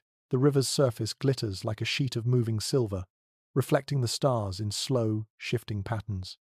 You walk closer until you stand at the edge of a small embankment overlooking the water. A soft breeze rises from the river and brushes against your skin with a tenderness you have not felt all night. Its coolness is subtle but unmistakable. It feels like the Nile is breathing out after the long, scorching day, offering relief to anyone willing to come close enough to listen. A frequently mentioned insight among historians of daily life is that proximity to the Nile shaped nearly every aspect of Egyptian existence, including how people slept. The river moderated extremes, slowing the rush of heat and releasing cooler air that drifted inland at night. Standing here, you feel the truth of that knowledge on your own skin. The river's breath is different from the inland breeze. It is softer, moister, more soothing. You notice several families gathered on the slope closer to the water. Some sit on mats, others on bare earth. They lean back on their hands, letting the river breeze wash over them. A group of children plays near the edge, splashing water on their arms and faces, laughing each time the droplets scatter through the air. Their laughter mixes with the gentle lapping of water against the mudbank. A woman kneels beside the water, holding a wide clay bowl. She dips it into the river, lifts it carefully, and pours the water over a strip of linen spread across a stone. She wrings the cloth out and drapes it over her shoulders, sighing softly as the coolness sinks into her skin. Some modern scholars point out that Egyptian families often came to the river at dusk, not only for bathing and washing but to prepare themselves for a cooler sleep. Watching her now, you understand the ritual entirely. A man stands waist-deep in the river, cupping water into his hands and splashing it over his neck and chest. His movements are calm, unhurried. He glances at the sky as if measuring the time by the stars. When he returns to shore, his skin glistens in the lamplight, and the breeze cools him almost instantly. Nearby, a group of young women sits in a circle. One braids another's hair while humming a soft tune. Another washes a small clay pot in the shallows, letting the current carry away the last traces of grain dust. You notice how the river serves as a gathering place as much as a cooling refuge. Even at night, even under the weight of the heat, life pulses here with gentle steadiness. You step onto a stone platform jutting slightly into the water. The stone is cool beneath your feet, worn smooth by centuries of footsteps. A narrow wooden boat is tied nearby, rocking gently with the current. A fisherman sits inside it, mending a net. The river breeze lifts his hair as he works. He nods at you without speaking. You sit on the edge of the platform, letting your toes brush the water. The cool sensation spreads through your body almost immediately. You feel your shoulders drop and your breath deepen. A passing gust carries the earthy scent of wet reeds and river mud, grounding and strangely calming. Not far from you, a pair of elders sits on a long bench made of palm trunks. They lean close to the water, dipping their hands and letting the droplets sparkle off their fingers. One of them tells a story in a voice so soft it blends naturally with the river's hum. The tale seems old, perhaps older than the walls behind you. Something about the first flood of a forgotten season, or a boat that followed the stars across the water. People in ancient Egypt often shared stories near the river, drawing comfort from the presence of the current that sustained their world. A faint glimmer catches your eye near the reeds. A young boy kneels there, scooping handfuls of damp mud and shaping them into small objects. He carefully forms a tiny figurine, smoothing its rounded edges. Clay gathered from the riverbank was prized for its coolness and workable texture. Some find traces of children's toys shaped from river mud in excavation sites, suggesting that even play was influenced by the soothing, tactile qualities of the Nile's touch. You stand again and wander a little farther along the bank. A woman spreads her damp linen veil on a rock where the breeze can reach it. She explains with a small gesture that she will use it later when she sleeps on the rooftop. Once dry, the linen will carry the faint memory of the river's coolness. The idea feels poetic and practical at the same time. A young man sits cross-legged nearby, sharpening the blade of a sickle. The soft scrape of stone against metal echoes gently over the water. He pauses occasionally to dip his hands in the river, cooling his palms before returning to his work. Several specialists who examine ancient labor practices point out that nighttime was often the only time people had the energy to prepare tools, cushioned from the heat by the river breeze. As you continue along the embankment, you come upon a small family gathering. Two parents rest on mats while their children float lotus leaves on the water. The leaves drift like little boats, catching the moonlight on their glossy surfaces. You kneel beside them, watching as each leaf glides toward the reeds. The moment feels peaceful, as if the river itself encourages a slower, more thoughtful pace. The sky stretches above you in deep shades of blue and black. Stars shimmer across the surface of the river like scattered jewels. You feel the coolness of the Nile settling into your skin, sinking deeper than any courtyard breeze could reach. It is a comfort that flows from something ancient and wise. Before turning back toward the village, you pause and place your hand gently on the river's surface. The water moves against your fingers with a quiet whisper. It seems to carry stories, memories, and long-forgotten songs. You withdraw your hand and watch the droplets fall back, becoming part of the endless flow again. You take one last breath of the river breeze, letting its gentle coolness linger. Then you turn away, climbing the path back toward the warm lanes. The night feels different now, calmer, balanced by the memory of the Nile's soothing touch. Ahead, the village waits, carrying the next quiet secret of surviving the desert heat. You leave the riverbank with its drifting coolness and turn back into the village lanes. The air grows warmer again, but now the scents rising around you have changed. Instead of clay and wet soil, you start to notice faint traces of perfume drifting through the night. Something floral, something sweet, something warm and resinous that seems to leak gently from doorways and windowsills. You follow the aroma without thinking, letting your feet guide you deeper into the quiet heart of the settlement. You arrive at a small workshop, bathed in lamplight. Curtains sway gently at the entrance, welcoming you inside. The moment you step through, the air wraps around you like a warm, fragrant blanket. The room glows with soft amber light reflecting off polished jars, carved wooden boxes, and shallow dishes filled with shimmering oils. You inhale again, and a delicate blend of lotus, myrrh, and honeyed herbs settles in your chest like a whisper of calm. A young woman stands at a low table grinding something with a stone mortar. She moves slowly, rhythmically, pressing fragrant petals and resin into a fine paste. When she lifts her head, she offers you a tired but kind smile, as if she has been expecting someone to appreciate her work. She scoops the mixture into a small clay bowl and begins pouring warm oil over it with practiced care. The blend releases a wave of scent so soothing you feel your shoulders immediately loosen. A commonly accepted insight among specialists of ancient skincare is that oils played a major role in helping people endure extreme heat. The Egyptians coated their skin with blends of herbs, blossoms, and fats not only for fragrance but also to protect against dryness and irritation. You watch the woman mix and stir, her hands moving with a gentle grace. When she brushes a bit of the oil onto the back of her hand to test it, the skin glows with a soft sheen. A girl enters the room carrying a small basket of fresh petals.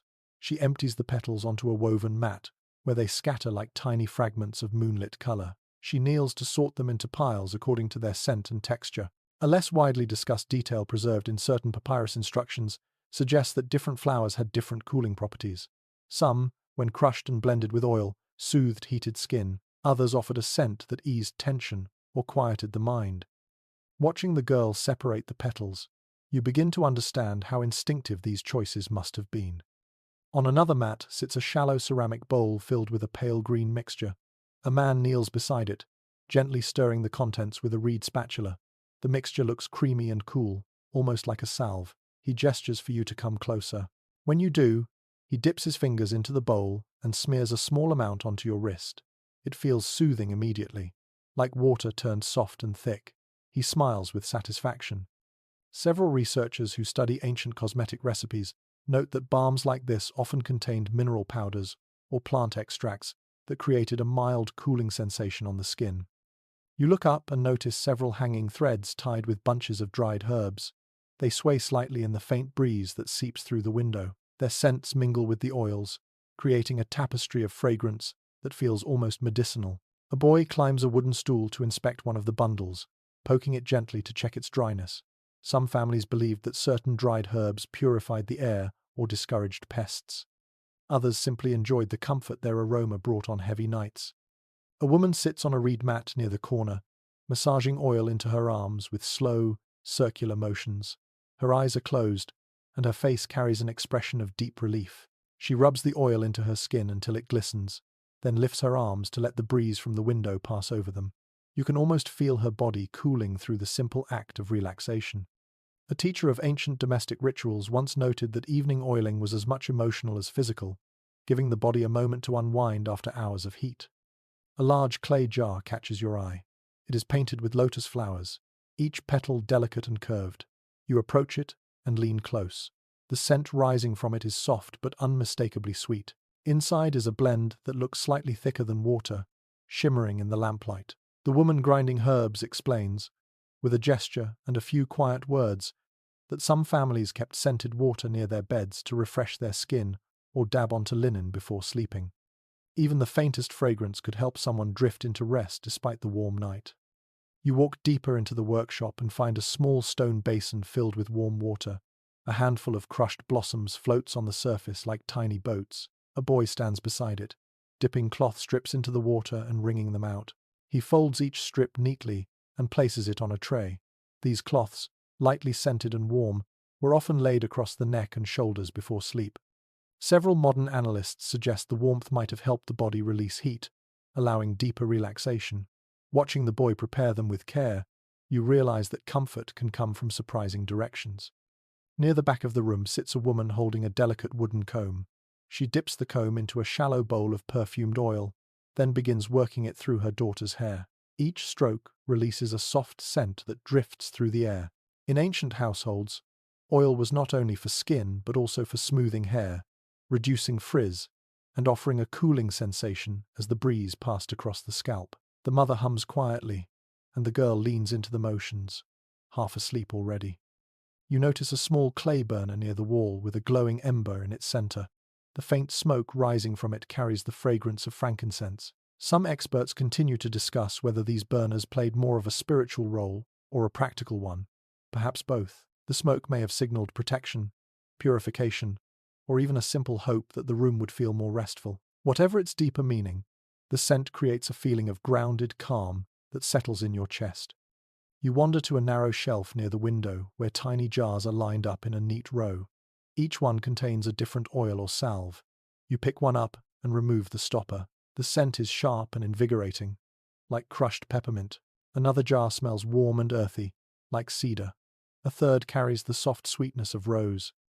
You imagine families selecting oils according to their needs, something soothing for a restless child, something strong to revive tired limbs, something delicate to help ease the mind toward dreams. A small inscription painted on one jar intrigues you. It resembles a symbol associated with a household deity, perhaps suggesting the oil was offered as gratitude after a day of harsh heat. You are reminded that comfort and spirituality often intertwined.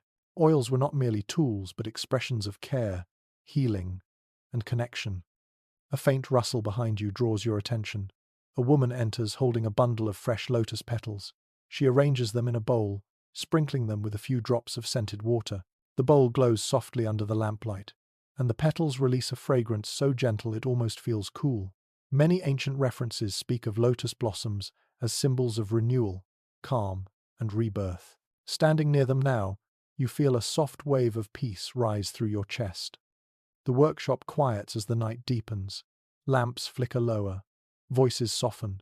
People finish their tasks and prepare the oils, balms, and linens needed for the night ahead. Each object is placed with care, each fragrance released with intention. You feel as if you have stepped inside a living ritual, one that blends practicality with comfort and beauty. When you step back into the lane, the warm air greets you again, but the scents clinging to your skin linger. They make the night gentler, quieter, easier to endure. You breathe deeply, carrying the fragrance with you as you continue into the shadowed pathways of the ancient village, ready for whatever the night reveals next. You return to the open night air, carrying the soft perfume of lotus and herbs with you.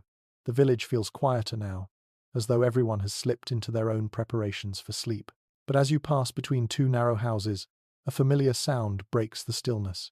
A high-pitched buzz, a faint whine near your ear. You freeze instinctively, knowing that sound anywhere.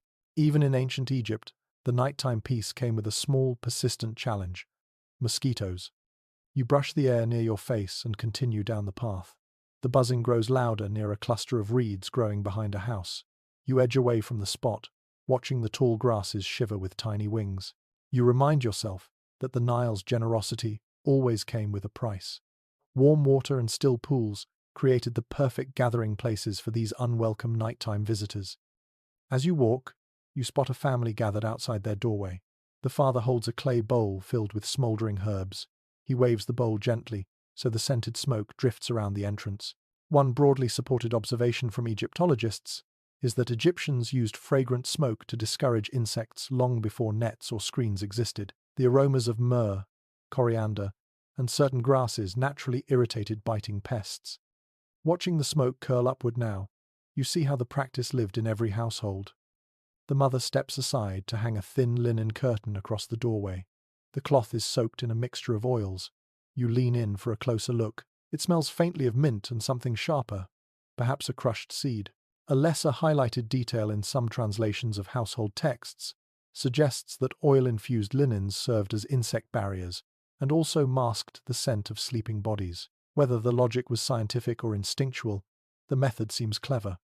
A child emerges from the house carrying a small clay pot filled with sand. She places it on the ground and taps the edge with her hand.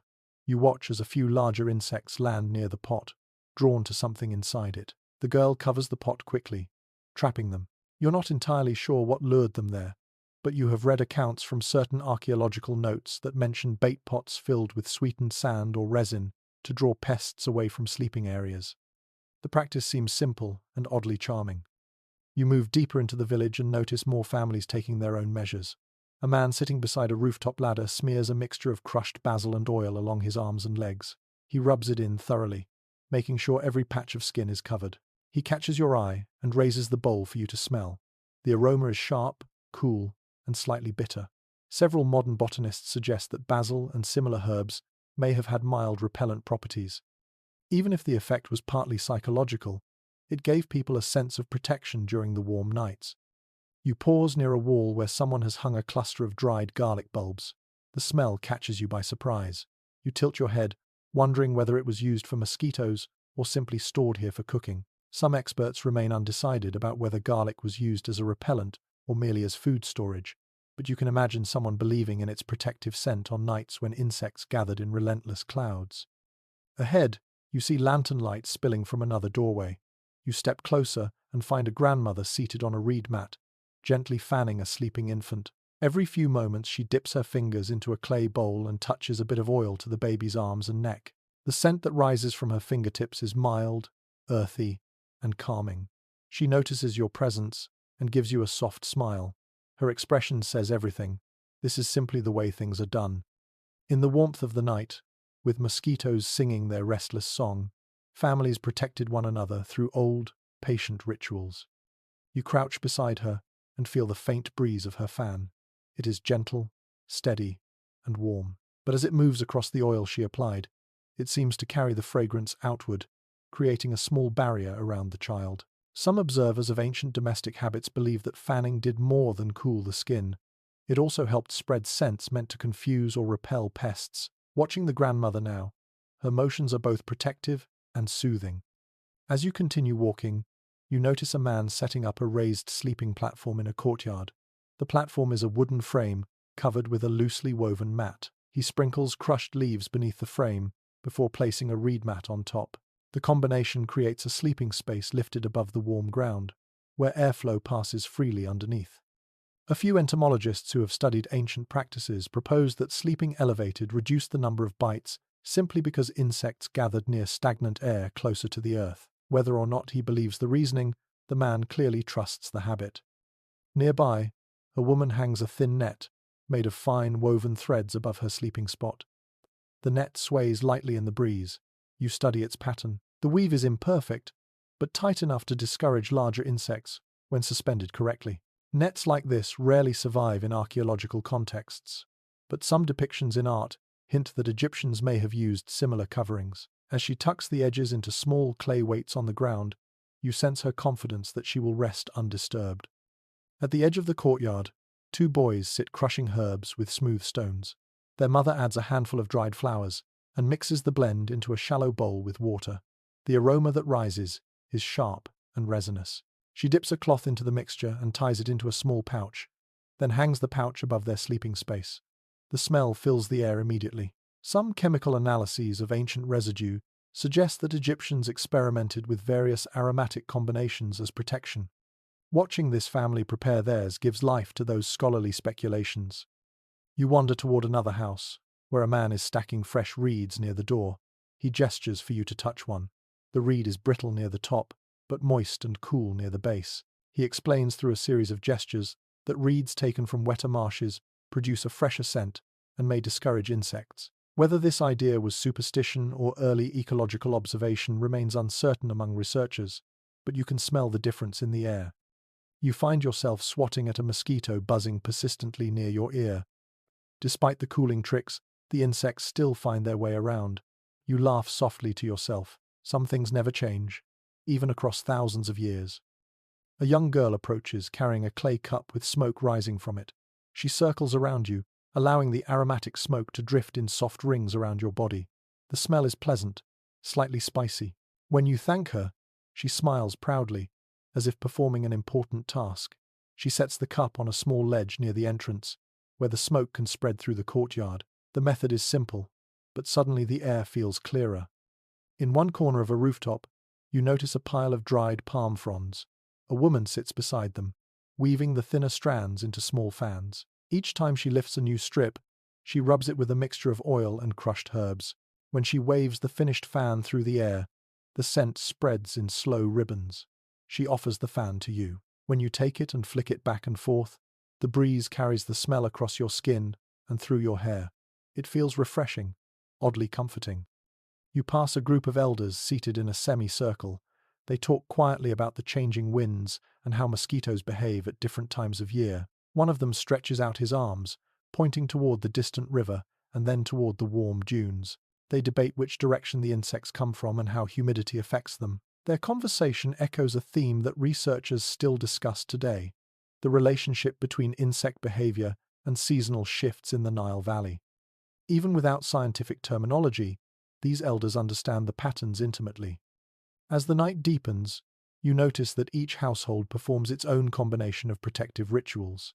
Some rely on smoke, some on oils, some on elevation, some on scent. The village becomes a mosaic of small defenses, each shaped by tradition, observation, and necessity. You walk among them, feeling the layers of scent and smoke drift around you like protective veils. Eventually, you reach the outskirts of the village, where the air grows quieter. You look back and see the faint glow of lamps, the drifting trails of smoke, and the silhouettes of nets and mats arranged for the night. Despite the hum of mosquitoes, everyone seems prepared, each finding their own balance between discomfort and rest.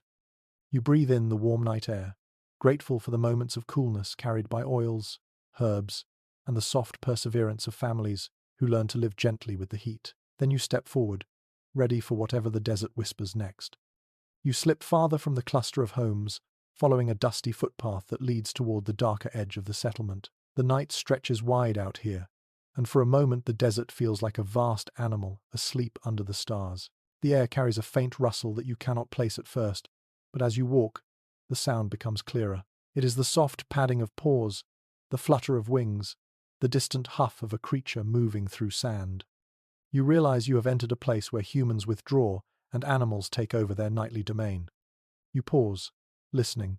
Somewhere nearby, a desert fox trots lightly across the ground, its small feet barely whispering against the sand. It stops, looks at you with curious eyes that gleam under the moonlight, then resumes its quiet journey.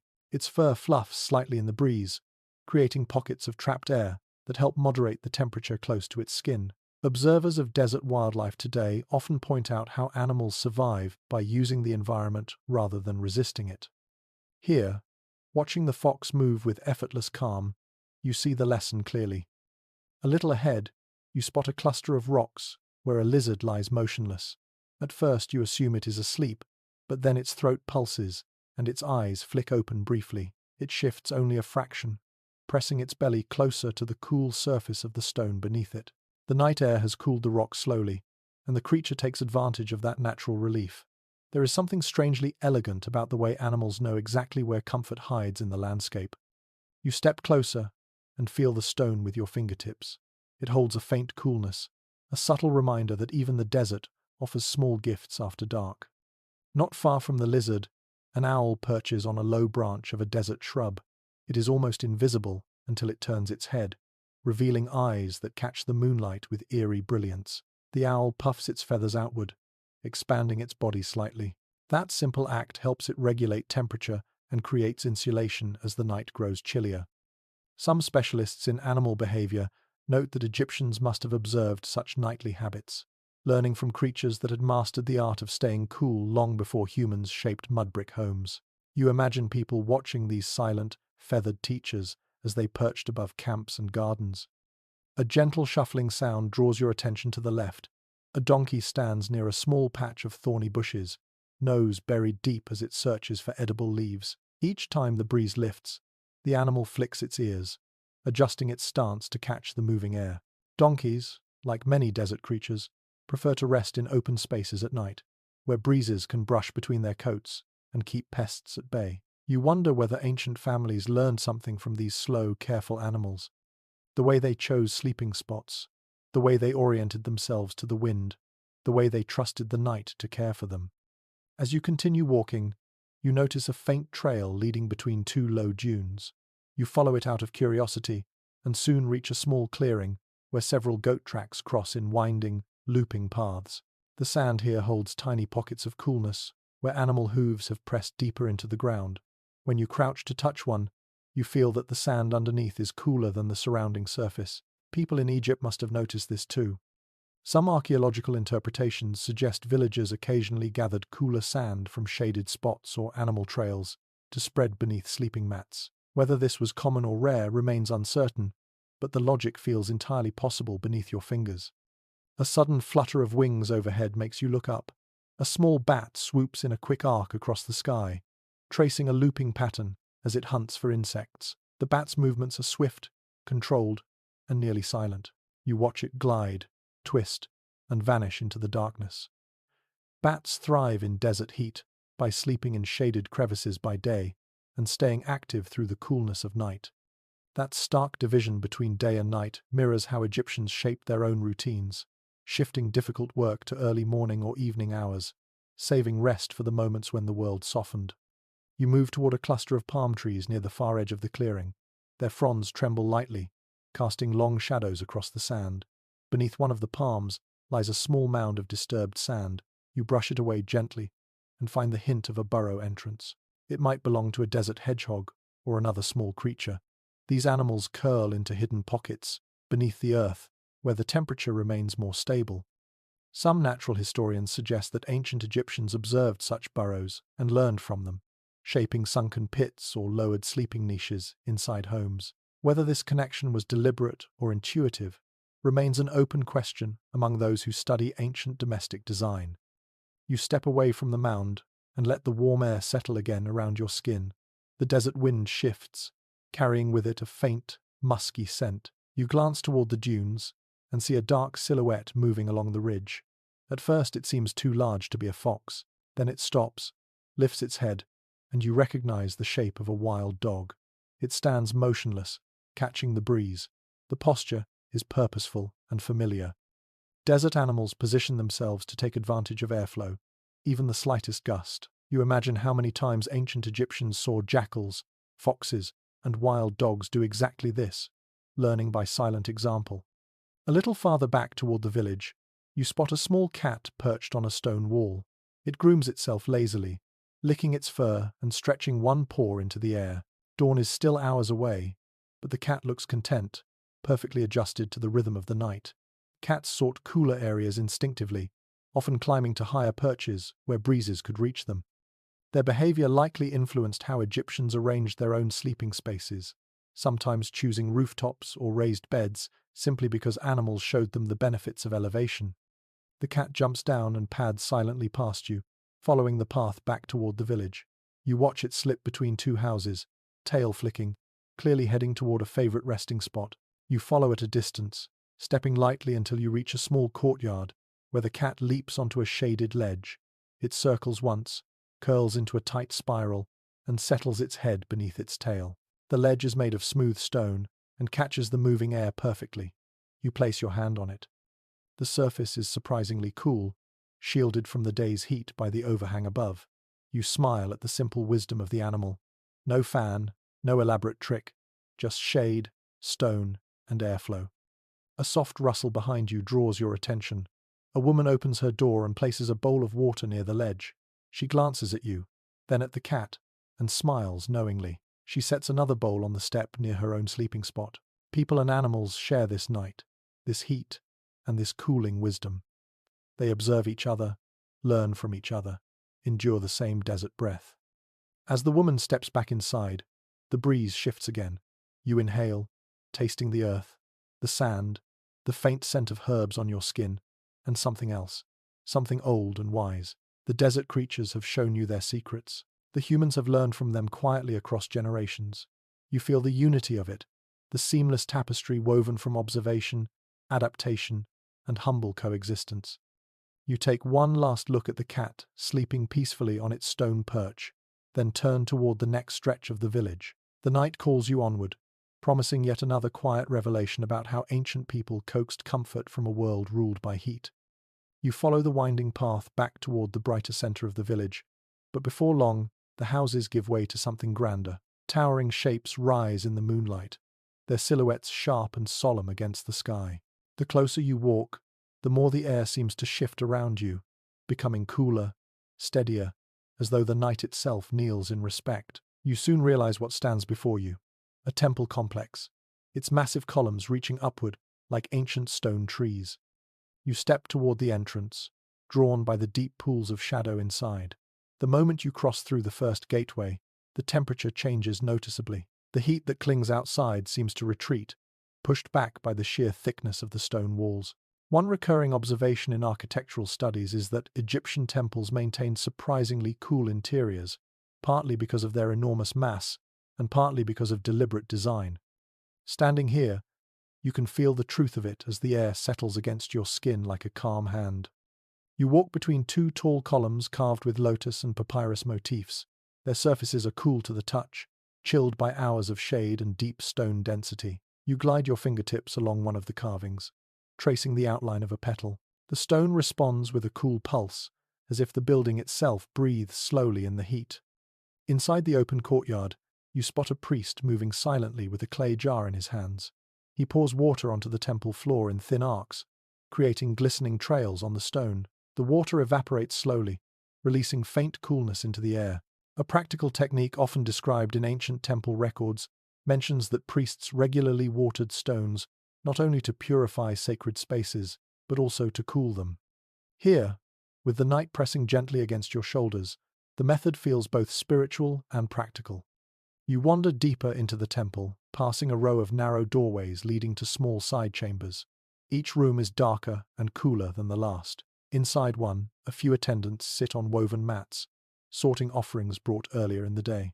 Their movements are slow and deliberate. The chamber smells faintly of incense that burned hours ago, mixed with the earthy aroma of stone. One attendant glances toward you and gestures for you to enter.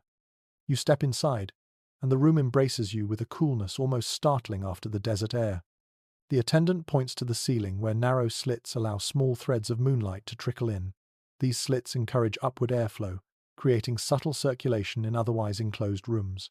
A number of architectural specialists comment on how ancient builders used height, shadow, and selective openings to manipulate air movement inside temples. Here, the idea feels almost instinctive, carved into every stone joint.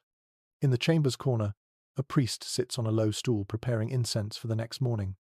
He grinds resins and herbs carefully, combining them with a small amount of oil. The scent rising from the mixture is complex, warm, smoky, and slightly sweet. He pauses to stretch his shoulders, then holds his hands above a bowl of cool water resting at his feet. The evaporating water sends a faint chill upward. Some interpretations of temple life suggest that priests used cool chambers to rest briefly during long ceremonies. Whether or not this was the intended purpose, the comfort is undeniable. You step back into the broad hallway and notice how the columns form long corridors of shade. Even at night, the dim interior feels like a sanctuary from the lingering warmth. You look upward to the high ceiling, where vast beams of stone cross over one another, like ancient ribs. These beams capture coolness during the darkest hours, releasing it slowly throughout the night. The drop in temperature is subtle but constant, like standing beside a massive, sleeping animal that exhales chilled air. As you walk, the sound of dripping water echoes from somewhere deeper inside the temple. Curious, you follow the faint sound until you reach a small inner courtyard. A stone basin sits in the center, fed by a narrow channel. Water trickles into it, catching the moon's reflection as it moves. A young acolyte kneels beside it, cupping water into his hands and bathing his face. He seems relieved, refreshed.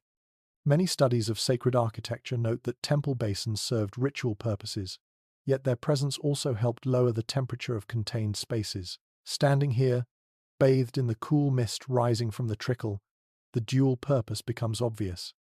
You kneel and dip your fingers into the basin. The water is cooler than the air, stored deep within stone channels that keep it shaded. Droplets cling to your skin as you lift your hand, and the night breeze brushes the moisture into a fleeting chill. The effect is small, but it lingers long enough to make your breath slow, your body soften. In another corner of the courtyard, two priests sit with their backs against a carved wall. They speak quietly, their voices echoing in the open chamber. The acoustics of the temple make even soft whispers seem full and resonant. One priest gestures toward the ceiling, speaking about the movement of stars and the behavior of winds during certain seasons. Another nods, adding his own observation. Modern scholars continue to discuss how deeply temple workers understood environmental patterns. Some believe priests documented wind movements for ritual reasons. Others suggest they simply learned by decades of nightly experience. Listening to them now, you sense both possibilities blending naturally. You step away from the courtyard and enter a low corridor that leads toward the sanctuary. The deeper you walk, the cooler the air feels. The stones here have never seen direct sun. They drink the night and release it slowly, creating an atmosphere that borders on cold. A chill brushes down your spine. You wrap your arms across your chest, surprised by the sudden drop. Inside the sanctuary, a single oil lamp flickers near a carved statue. The flame quivers in the draft moving through the chamber, suggesting hidden air channels behind the walls. Some architects today still study how such chambers maintained constant airflow, but no single explanation satisfies all theories. You touch the stone floor. It feels almost cold, as though the sanctuary has been storing the dusk's shadows all day. A priest enters quietly, carrying a shallow dish of fragrant resin. He places it before the statue, bows his head, and begins fanning the incense smoke with a palm leaf. The slow movement spreads the smell through the chamber without raising the heat. The practice seems so familiar that you smile to yourself. Even here, in the holiest places, cooling and comfort intertwine with devotion. You remain in the sanctuary a little longer, letting the shadows fill your senses. The world outside seems distant, softened, muted. The temple holds its own climate, its own rhythm of breath. You feel restful, grounded, embraced by stone. Eventually, you step back through the corridors, past the columns and the trickling basin. The cool air follows you, clinging to your clothes and your skin. When you emerge through the main doorway, the outside warmth greets you again, yet it feels gentler now, as though your time in the temple has shaped the night itself into something softer. You take one last look at the great stone structure behind you. It rises like a mountain forged by human hands, a sanctuary not only for the gods, but for anyone seeking shade, silence, and small pockets of coolness. Then you turn back toward the village, ready to discover the next place where ancient Egyptians crafted comfort from the desert's breath. You follow the path away from the temple, letting its cool stone breath fade behind you. The night deepens, stretching across the desert like a vast, dark cloak. The village thins, the houses becoming fewer, then vanishing altogether as the land slopes outward toward open sands. You walk along a narrow track, pressed into the earth by generations of travelers, traders, and wanderers. The silence out here feels different from the quiet inside the village. It is broader, emptier, filled with a distant hum that might be wind or might be memory. Ahead, a dim glow flickers against the horizon. You quicken your steps, drawn toward it. As you approach, the glow clarifies into a cluster of lanterns arranged along low stone walls. You smell something earthy, mixed with the faint scent of baked grain and firelight. It becomes clear that you have reached a desert rest station, a place where merchants, caravan workers, and travelers prepare to pause for the night. You step into the settlement and feel the air shift again. Even in this exposed environment, the people here have created small pockets of coolness. Long ago, desert routes were dotted with shelters known for catching nighttime breezes, and many references in old travel accounts describe these stops as essential for anyone journeying across Egypt's vast distances. Now, watching the travelers settle for the night, you understand why. A pair of camels kneels near a wooden beam, their large bodies silhouetted against the lanterns. Their handlers brush them down with palm fiber pads soaked in a bit of water. Each stroke releases a faint cooling mist as the droplets evaporate from the animals' hides. The camels grunt softly, grateful for the relief. The handlers, sweating in the warm night air, also splash some of the leftover water onto their own forearms and necks. You wander near the edge of the camp, where several sleeping platforms are arranged in a semicircle. They are simple structures, raised slightly above the sand, with sturdy legs carved from tamarisk wood. The tops are woven from reeds or strips of leather. A well-known observation among desert travelers of later centuries is that raised sleeping surfaces help air circulate freely under the body. Ancient Egyptians too understood this instinctively. You kneel beside one platform and feel the faint airflow brushing against your fingers from below. Nearby, a merchant spreads a cloth across one of the platforms. The cloth shimmers in the lantern light, lightly dampened so that the breeze will produce gentle, evaporative cooling. He presses the edges down and runs his hand across the surface to smooth out wrinkles. When he finishes, he steps back to admire his work, then nods with satisfaction. You can almost imagine how soothing it must feel when the wind picks up. A small stone shelter stands at the far side of the camp. Its walls are thick, built low to the ground so they catch and redirect the wind. The roof is made from layered palm wood, creating a shaded nook where travelers can sit and rest. A handful of people gather inside, sharing a small meal. Their voices drift outward in soft murmurs. You walk closer and notice how the wind funnels through the gap in the shelter, brushing your skin with a coolness that surprises you. One traveler gestures toward the opening, explaining through slow hand motions that this design encourages airflow, particularly at night, when desert breezes strengthen. Some researchers suggest that these shelters are among the earliest examples of intentional wind channeling used for resting places. Standing here now, the simplicity of the idea feels deeply intuitive. A woman sits outside the shelter grinding dried dates and nuts into a paste. She mixes in a little water and rolls the mixture into small spheres. These will become the night's travel food. She wipes sweat from her brow and pauses, positioning herself so the wind hits her directly. Her expression softens as she leans into the breeze. You notice that she has placed her mat beside a stone block that casts a long shadow. Even after sunset, a shadowed surface retains some coolness. She presses her hand against the block, then rests her elbows on it.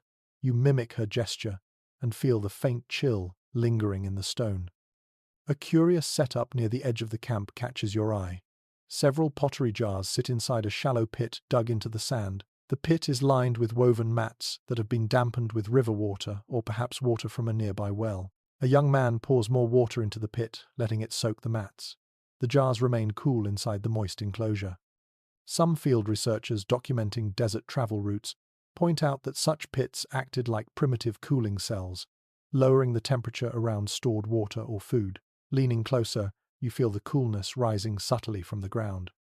A soft braying draws your attention. A donkey stands tied to a wooden post, stamping its feet rhythmically. A woman kneels beside it, rubbing its legs with a cloth dipped in water. She continues gently, whispering to the animal. The donkey calms and lowers its head. The woman wipes her face with the same cloth, and you can see how the faint coolness restores her. You step toward the lantern-lit gathering where a group of men sits on woven mats arranged in a circle.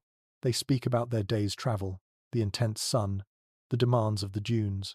One older man gestures toward the low stone shelter and says something that makes everyone chuckle. Though you cannot catch every word, it seems he is joking about how travelers always claim to understand desert winds better than the wind understands itself. Another amusing detail occasionally referenced in translated writings is that travelers often argued playfully about which winds were favorable for sleeping or boiling water. Hearing their laughter now, you see the truth in that light-hearted spirit. In the center of the circle sits a clay bowl filled with water. Occasionally, someone dips their fingers in and flicks droplets lightly across their arms. They share the bowl without hesitation, as though understanding that this brief refreshment belongs to everyone. A traveler seated closest to you lifts the bowl and sets it in your hands. You dip your fingertips in and let the moisture cling to your skin. A breeze sweeps across the camp at that moment, carrying the coolness through your arms like a grateful sigh. A young boy drags a small wooden chest closer to the windward side of the shelter. When he opens it, a stack of light linen wraps spills out. He takes each wrap and shakes it gently so the air can pass through its fibers. Then he lays them neatly on the sleeping platforms. A few experts who study travel culture suggest that merchants and caravans kept special linens reserved for nighttime rest. These linens would absorb the last traces of evening coolness and comfort the body as the wind moved through the camp. You walk back toward the center of the station, where a pair of travelers has begun lighting incense in a shallow dish. The smoke rises in delicate threads, carrying a faint aroma of juniper. It spreads slowly through the camp, calming the air and helping ward off insects drawn to the scent of food or sweat. While incense often held ritual significance, it also served an undeniably practical function during desert travel. The smell mingles with the wind and reaches your nose with subtle sweetness. Another traveler unrolls a mat woven from reeds and places it atop a wooden slat frame. He pats the surface once and nods. Then he gestures for his young daughter to lie down. She climbs onto the mat and stretches out, smiling as the breeze brushes her hair. The father sits beside her, waving a small reed fan lightly across her forehead. You watch the two of them share this simple moment of nightly routine, the desert air soothing their sun-warmed skin. You wander to the outer edge of the rest station where the lantern glow fades. You look back at the camp and see a quiet community forming around the breeze and the night. Travelers share food, cool their skin, soothe their animals, and make small improvements to their sleeping spaces. Everything here is shaped by survival, but also by companionship and shared understanding. The desert around you hums softly. A distant wind travels across the dunes, brushing low shrubs and sending cool air drifting toward the camp. You feel it gather around your ankles, then rise slowly along your body. You breathe in the night and step forward once more. The world feels wider out here, yet more intimate at the same time. And as you continue walking, you know you are following the same rhythms that countless travelers once knew, pursuing coolness through the desert, one quiet step at a time. You walk back toward the glow of the village, letting the desert rest station fade into the darkness behind you. As the path curves between clusters of mud-brick walls, you begin to notice how the shapes of the houses subtly change. Some homes face slightly east, others tilt their windows toward the prevailing breeze. The alignment feels deliberate, as though each building carries quiet instructions whispered by generations of builders. You quicken your pace with renewed curiosity, sensing that you are entering a part of the settlement shaped not just by necessity, but by deep thought. The houses here look unassuming at first glance, plain structures softened by moonlight. Yet as you stand still, letting your eyes adjust, you begin to see the careful choices that govern their design. Doorways sit in shadowed niches. Windows are small, placed high, angled to capture passing airflow while avoiding the brutal afternoon sun. Roofs extend slightly beyond the walls, casting shade at precise hours of the day. You run your fingers along one exterior wall and feel its coolness lingering from the earlier evening. It is a quiet testament to the craft of the people who built it. A broadly accepted observation among architectural historians is that ancient Egyptians understood passive cooling long before the term existed. Their homes were shaped to cooperate with the desert's natural forces rather than resist them. Standing here, surrounded by structures that seem to breathe with the night, you feel that wisdom pressing gently against your thoughts. You step into a narrow lane, bordered by closely placed houses. The passageway funnels the wind, turning even a faint breeze into a soft current that brushes your cheeks. A man carrying a basket of pottery walks past you, his tunic fluttering lightly from the airflow. He glances back with a small smile, as if he knows you've discovered one of the village's hidden comforts. These tight lanes serve as wind corridors, cooling the air long after the sun sinks below the horizon. As you continue forward, you reach a wide courtyard, surrounded by 3 houses. A family sits on woven mats in the center, their faces turned toward a small window, positioned high along one wall.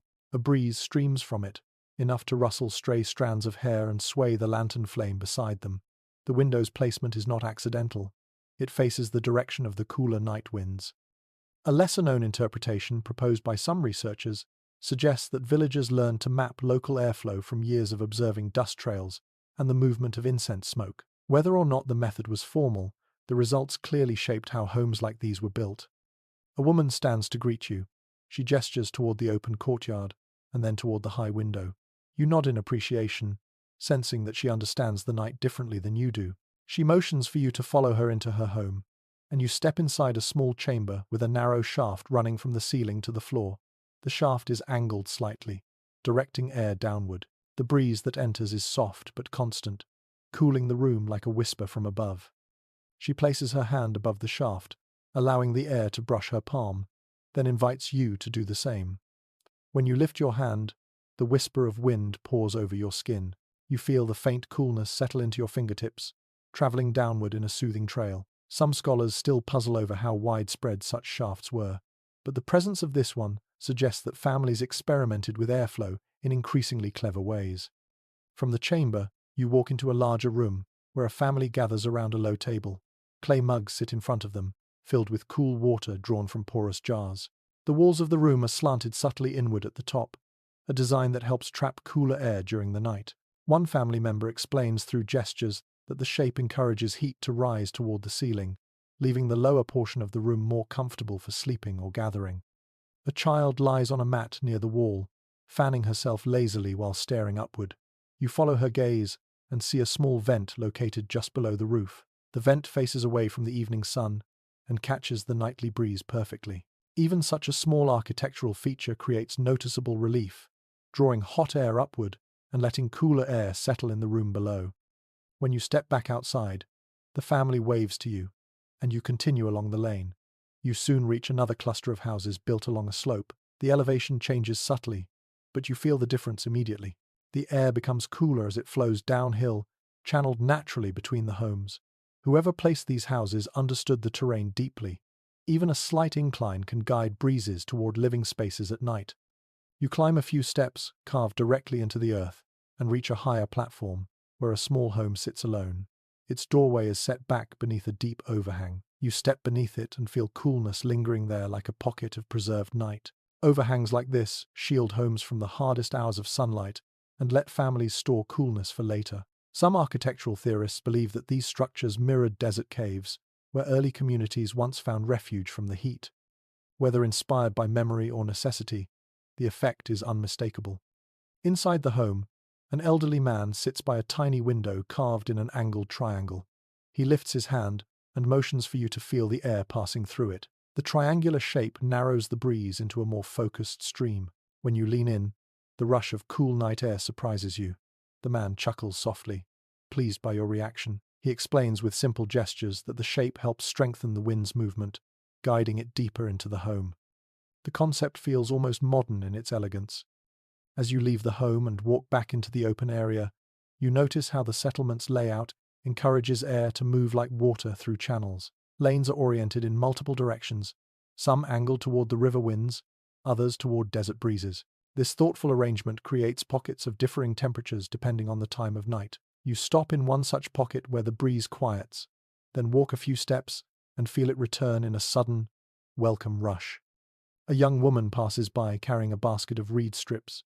She pauses to show you a small sketch drawn with soot on the side of a wall. The sketch depicts a home with arrows, indicating the direction of airflow. It looks like a child might have drawn it, but she taps the drawing proudly. The implication is clear. Even the youngest villagers learn how their homes breathe and how to position sleeping spaces to best catch the cooling night winds. You wander to another dwelling, this one built with a second level that opens onto a spacious rooftop. As you climb the steps, the wind strengthens. When you reach the top, you see how the upper walls are angled outward slightly, helping lift rising warm air away from the sleeping area. You lie a hand against the parapet and feel the coolness trapped in its shaded face. A young boy sits nearby, adjusting the angle of a cloth hung between two poles. The cloth acts as a windsail, catching breezes and directing them toward the sleeping mats arranged neatly along the floor. His careful attention makes you smile. Looking over the rooftops, you see patterns repeated again and again. Shade where it's needed, openings where the wind moves, materials that hold coolness, shapes that guide air rather than block it. The entire village is like a living organism adapted to breathe with the desert, exhaling heat, inhaling night. A final gust sweeps across the rooftops, carrying with it the scent of river water, dust, and faint perfume from the households below. You breathe deeply, feeling the coolness sink into your chest. Then you step toward the ladder, ready to climb down into the next chapter of the ancient night. where comfort is found not in escape from the environment, but in harmony with it. You climb down from the elevated home and drift into another stretch of winding lanes. The night has deepened into a thick, velvety quiet, yet in the distance you hear soft footsteps, laughter, and the clinking of pottery. You follow the sounds until the houses fall away again, and a cluster of flat rooftops rises before you, glowing softly under the moon. These roofs look connected, almost like an extended open terrace that belongs to the whole neighborhood rather than any single household. You step onto the nearest rooftop and immediately feel it. The air here moves with a different rhythm. Cooler, freer. You walk farther in, and the space opens up into a wide, shared area where several families have gathered. Woven mats lie side by side. Lanterns glow at the edges, and groups of neighbors sit in circles, talking in gentle voices. You realize you have entered one of the community rooftop spaces that form the heartbeat of nighttime life. One well-documented observation in social studies is that Egyptians used rooftops as communal areas as often as private ones. These elevated surfaces became meeting places, story corners, play areas, and sleeping quarters. The heat that smothered the village during the day becomes, up here, merely a polite guest at night. A group of children runs past you, chasing each other with soft giggles. Their feet patter against the plastered roof, raising tiny clouds of powdery dust. They weave between clusters of adults, their game never disturbing the tranquil mood. You catch the faint smell of a clay brazier filled with herbs someone has burned earlier. The warmth from the embers drifts past you, carrying a hint of cedar and something spicy. A cluster of women sits on a woven blanket not far from you. They pass around a small clay pot filled with steeped hibiscus petals. The drink glows ruby red in the lamplight. One woman gestures for you to join them. When she hands you the pot, you take a cautious sip. The liquid is tart, slightly sweet, and pleasantly cool. A few researchers note that chilled infusions were sometimes prepared to soothe the mouth and throat during warm nights. Whether or not the hibiscus is meant for cooling, it softens the heat lingering in your chest. A breeze drifts across the rooftop, ruffling linen curtains that hang between wooden poles. The curtains sway and ripple like pale waves, catching and spreading the wind to the people gathered beneath them. A lesser-known interpretation in environmental studies suggests that households coordinated the placement of rooftop drapes to maximize airflow through multiple homes at once, creating mini wind pathways that served clusters of families rather than only one. Watching the curtains move now, you can easily imagine such collaboration happening naturally. A young man nearby adjusts one of the drapes, tying it a little higher to catch a fresher breeze. His mother claps her hands in approval, laughing softly. You smile, sensing a ritual repeated countless times during long summers. The rooftop feels alive with the hum of shared adaptation. You wander farther and come upon a circle of elders seated on low stools. They speak slowly, their voices blending with the wind. One man holds a clay cup filled with an aromatic drink. He lifts it toward the breeze as if offering a quiet toast to the night. Then he begins telling a story. Though you understand only fragments, the cadence alone is soothing.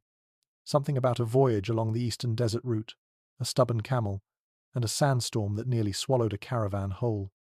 The others laugh warmly, shaking their heads with knowing amusement. Old stories, it seems, flow best when carried by the evening wind. You sit near them for a moment, listening. Their voices rise and fall like the pulse of the night, steady and unhurried. Then a cooler gust sweeps through the rooftop, strong enough to make one woman wrap her shawl tighter. She laughs in surprise. An elder points toward the stars, predicting the direction of the wind for the rest of the night. People often learn to read the night sky for clues about temperature shifts, and this elder seems to hold decades of that accumulated knowledge. Nearby, a small group of teenagers sits in a semicircle, each holding a reed flute or hand drum. They tap out a gentle rhythm, creating a soft, playful melody that glides across the rooftop like drifting sand. One girl plays a slow tune, while another adds a light drumbeat that sounds almost like footsteps echoing in a distant corridor. The music blends with lantern glow and moonlight, weaving the moment into something dreamlike. On another side of the rooftop, families prepare their sleeping spots. Mats are unrolled, linen sheets smoothed, small wooden pillows arranged just so. A mother dusts off a section of the rooftop and spreads a thin cloth over it. She sprinkles a few drops of water across the cloth so the breeze can cool it further. A little girl watches with wide eyes, mimicking the motions with her small hands. Traditions pass easily at night, carried gently from parent to child. A man lifts a large, shallow basin toward the sky. At first you think he is offering something to the moon, but then you see what he is doing. He holds the basin so it catches as much breeze as possible, then sets it on the ground where it can help cool the area around the mats. The technique is simple but effective. Some specialists in ancient climate strategies propose that wide containers of water or cool objects placed strategically around sleeping areas helped create small pockets of lower temperature. Whether learned through trial or past knowledge, the idea seems to work effortlessly here. You wander toward the far side of the roof where a group of neighbors sits in a larger circle. One woman cradles a baby whose tiny fists wave sleepily at the air. She hums a soft tune that drifts across the rooftop. The child's eyes flutter closed as the breeze brushes its hair. The woman rocks gently, letting the night help lull the baby to sleep. You feel a warm tenderness in the moment, seeing how ancient families leaned on each other and the wind itself to soothe and settle their little ones. One corner of the rooftop holds a clay trough filled with cool sand brought earlier from a shaded place. A few people dip their feet into it, sighing with relief as the sand draws warmth away from their skin. A concept still discussed among environmental researchers is that sand, depending on its depth and shade exposure, holds temperature layers that can cool the body when touched. Watching the villagers sink their toes into the trough, you see how simply and naturally such knowledge turns into nightly practice. A faint chorus of crickets rises, blending with the murmurs of conversation. The rooftop glows with lantern light as people finish their preparations. Soon the chatter quiets, replaced by the gentle rustle of bodies settling into their mats. A father stretches out beside his son, adjusting a linen sheet to catch the wind. A group of women nestles together under a wide cloth hung between two poles. Children nestle against their parents. The wind shifts again, brushing across the open space like a wandering spirit. You lie down on a spare mat someone motions for you to use. The surface is firm but comfortable, the weave allowing the air to move underneath. You rest your head on a small wooden support and look up. The stars are impossibly bright, thousands of tiny fires scattered across the sky. The moon hangs low, casting silver over the rooftops. From here, the village looks like a network of floating islands in a sea of shadow. You hear whispers, laughter fading, an occasional cough, the rustle of linen. Above you, a curtain flutters lightly. The wind cools your face. The rooftop becomes a gentle cradle lifted between earth and sky. You remain there a moment more before rising again, ready to follow the night as it guides you toward the next quiet discovery waiting among the ancient walls. You rise slowly from the rooftop mat, brushing the last traces of cool air from your skin. The village has grown quieter still, drifting toward that deep hour of night when most tasks are finished, most conversations have softened, and the world feels suspended in gentle breath. You make your way down a short staircase into a narrow lane, letting your feet follow the faint echoes of distant movement. Somewhere ahead, you hear the rhythmic thud of something heavy being set down, followed by quiet voices murmuring with familiar fatigue. You turn a corner and find a group of workers gathered near a low courtyard. Some sit, some stand, some stretch their arms slowly, as though easing out the stiffness of a long day. They wear expressions that mix exhaustion with calm recognition. This, you realize, is a moment repeated throughout Egyptian life, the transition from labor to rest, when the heat finally releases its hold and the body remembers its own weight.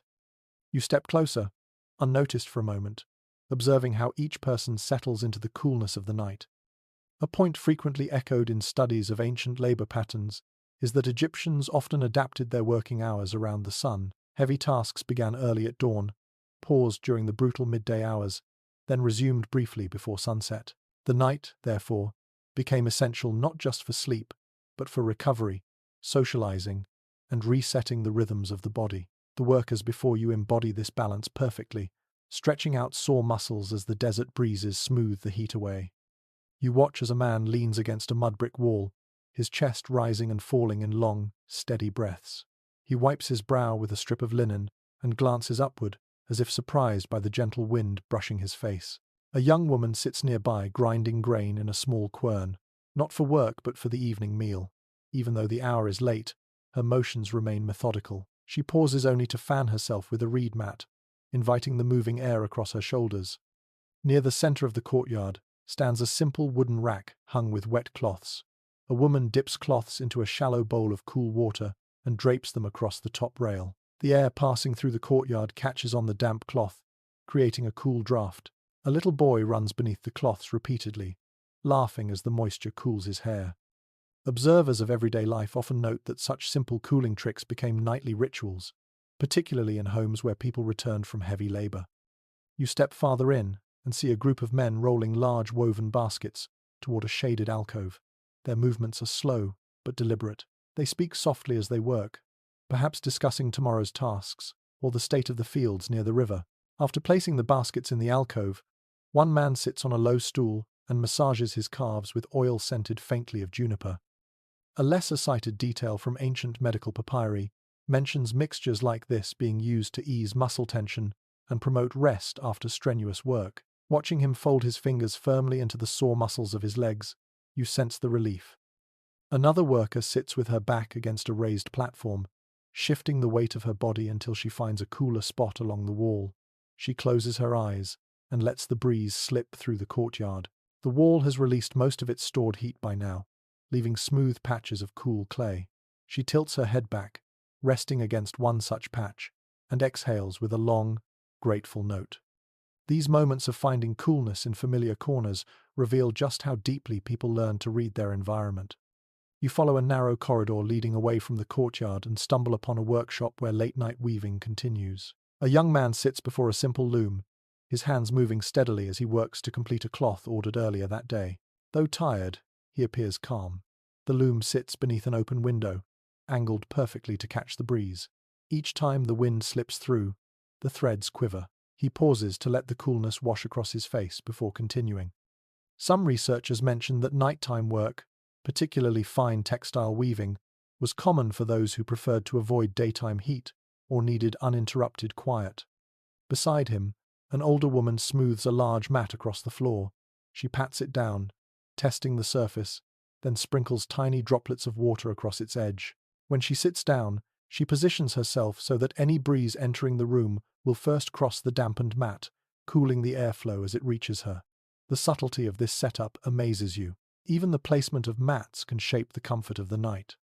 From the workshop, you step back outside and notice a long shadow sweeping across the path. A man carrying a heavy jar walks past, balancing its weight across his shoulder. The jar contains water drawn earlier from a shaded pool. He heads toward a small household where he sets the jar near the doorway. The family inside greets him with quiet warmth. They unstopper the jar and refill several cups, passing them around. You drink from one offered to you, feeling the water cool your throat. Though only slightly cooler than the night air, it feels restorative. A gentle melody draws your ear. In another courtyard, a group of workers sits together softly singing. The tune is slow, meant for winding down the mind. They sway slightly, tapping hands against their knees to keep rhythm. These songs often appear in notations carved on ostraca and occasionally in papyrus fragments. Some scholars believe the melodies helped synchronize tasks during work, while others think they served as a balm after long hours of labor. Listening to the low harmonies now, you feel the song calming your own breath. Across from them, a woman kneels beside her husband, rubbing oil into his shoulders while he leans forward, bracing himself on his hands. She works in soft circles, focusing on tight spots. He exhales sharply when she releases a knot of tension. In the dim light, the oil glistens across his skin. Families often helped one another prepare for rest, using touch and simple remedies to ease the body after a punishing day in the sun. You continue wandering and find a small alcove where two carpenters sit sharpening their chisels. They work slowly, not preparing for immediate tasks, but maintaining their tools in the cooler air. One of them glances at you and taps the edge of a stone, showing how heat dulls metal faster. Working at night, when sweat evaporates and the air is calm, makes tool care easier. The coolness helps them concentrate and reduces strain on their hands. Farther down the lane, a woman sweeps sand toward the edges of her courtyard. The sweeping is slow, rhythmic, like a meditative act. She lifts the broom occasionally to stretch her back. When she finishes, she sits on the step and dips her hands into a bowl of water. She rubs a squeeze of scented oil between her palms, lifting her hands to her face as the aroma opens her breath. These gestures feel like signals to the body. The day is ending. Rest begins now. You step closer to another home where a family gathers around a low table, not for food but for planning. They discuss tomorrow's tasks. Who will work in the fields? Who will fetch water? Who will tend the animals? Their tone is calm, almost sleepy. A teacher of ancient domestic rhythms once wrote that nightly planning helped families feel grounded and prepared, especially during the hottest seasons. Watching them now, you recognize how essential such quiet rituals must have been. As you leave the area, a faint breeze sweeps down the lane, brushing against your arms, carrying the scent of oil, sweat, earth, and the faint sweetness of flowers lingering from earlier workshops. You pause, closing your eyes, letting the air glide across your skin. The coolness calms the mind, eases the muscles, and carries you with it into the next turn of the village. You take a breath, the night growing deeper around you. Families wind down, laborers soften into rest. Each step you take follows the unseen rhythm of thousands of years of workdays, ending under the same moon, the same stars, the same patient breeze guiding tired bodies towards sleep. You move away from the quiet courtyard, where the workers rest, and follow a narrow footpath that winds uphill toward a darker silhouette rising against the moonlit desert. At first, you think it might be a formation of natural rock, but as you draw closer, the shapes sharpen into deliberate lines and carved openings. The air grows cooler with each step, slipping along your skin in thin streams. Soon you realize you have reached one of the cliffside dwellings where some Egyptians made their homes against the limestone hills that frame the Nile Valley. The ground beneath you changes texture, becoming firmer and smoother as you approach the stone face. You touch the rock and feel its lingering coolness. The cliffs, shielded from hours of direct sunlight by their own mass, create a natural reservoir of lower temperatures. Entire communities sometimes formed near these slopes, taking advantage of their protective embrace. A commonly accepted insight among archaeologists is that cliffside homes enjoyed naturally moderated temperatures, warmer in winter and cooler in summer. Standing here, your hand pressed against the stone, you sense the truth of that clever choice. You spot a narrow doorway carved directly into the rock. A small oil lamp flickers inside, casting a golden halo around the entrance. You duck in and find yourself standing in a cool interior chamber carved with simple strokes. The walls are smooth, shaped by human hands. A woman sits inside grinding barley, the steady scrape of stone against grain echoing softly. She looks up at you, smiles, and motions for you to sit. You lower yourself onto a woven mat and immediately feel the difference beneath you. The floor is cool, almost chilled, storing the night's quiet breath. She gestures toward the walls, explaining with subtle motions how the stone helps regulate the temperature. You run your palm along the surface. It feels like the inside of a cave, somehow simultaneously grounding and comforting. A boy runs past you, laughing softly as he carries a clay jug. He sets it in a hollow, carved into the wall, a carved niche that acts almost like a natural cooling shelf. A detail noted in some household excavations suggests that families often used rock alcoves to store perishables, since the temperature remained lower there than in open air. You follow the boy deeper into the dwelling. The carved corridor opens into a second chamber, illuminated by a steady flame. Two men sit repairing fishing nets, their voices murmuring in calm tones. The nets rest beside a small pile of river reeds. One man drapes the half-mended net across a low rock shelf to check its length. The breeze circulating through the corridor cools the fibers as they work.